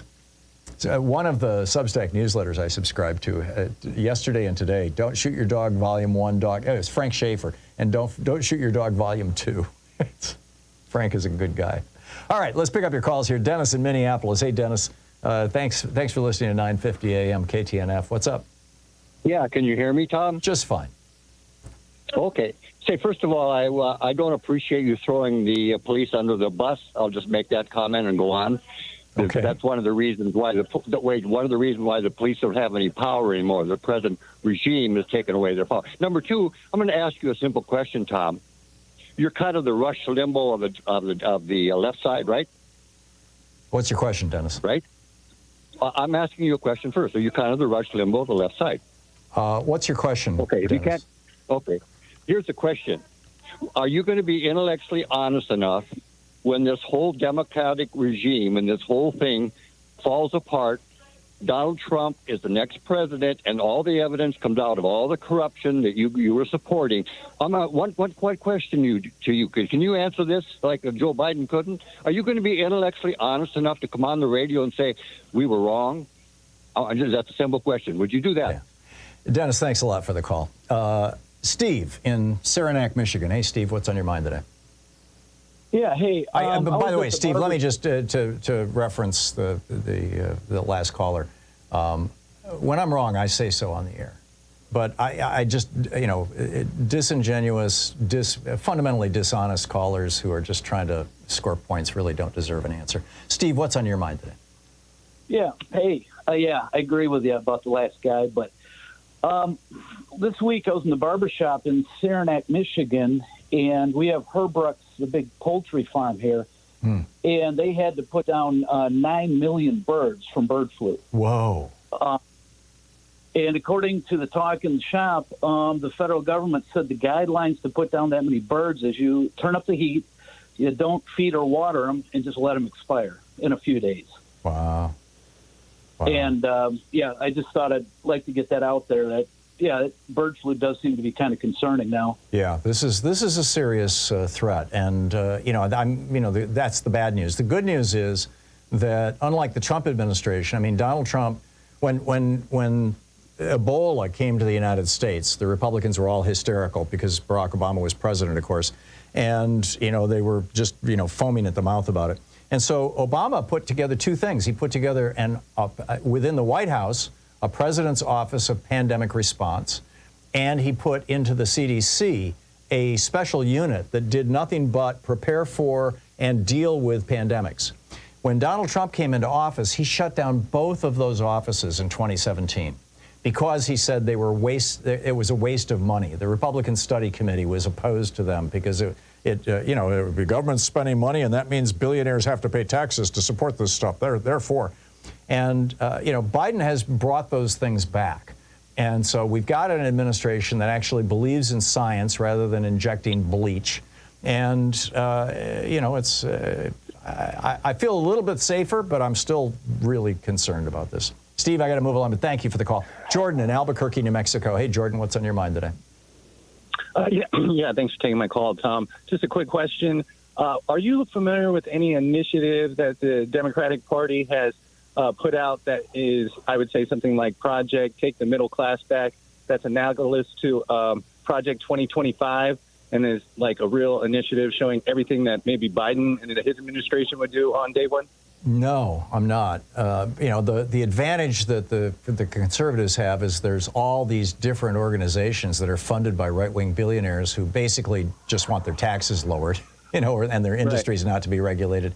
There's no analog on the Democratic side. You've got a couple of big Democratic donors, like George Soros, but I mean, a couple $100 million is big money for him. You've got right-wing donors who are putting up billions. I mean, this is going to be a $10 billion election at least this year, for example.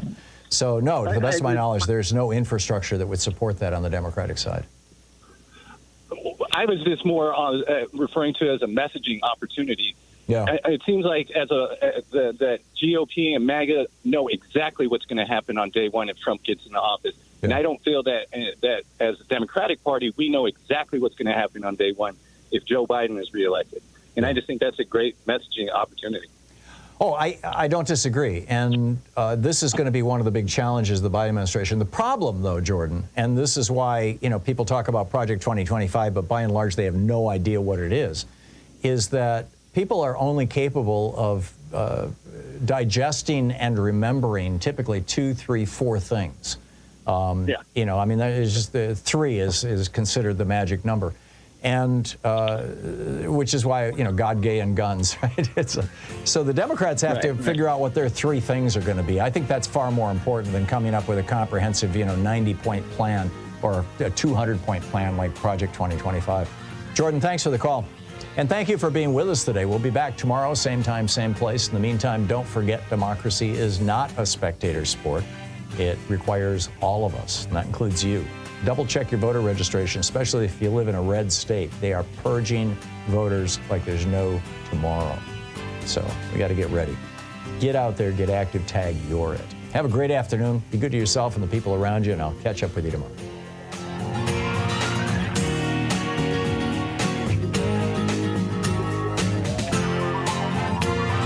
You've been listening to Thom Hartmann. For audio and video archives, visit thomhartmann.com.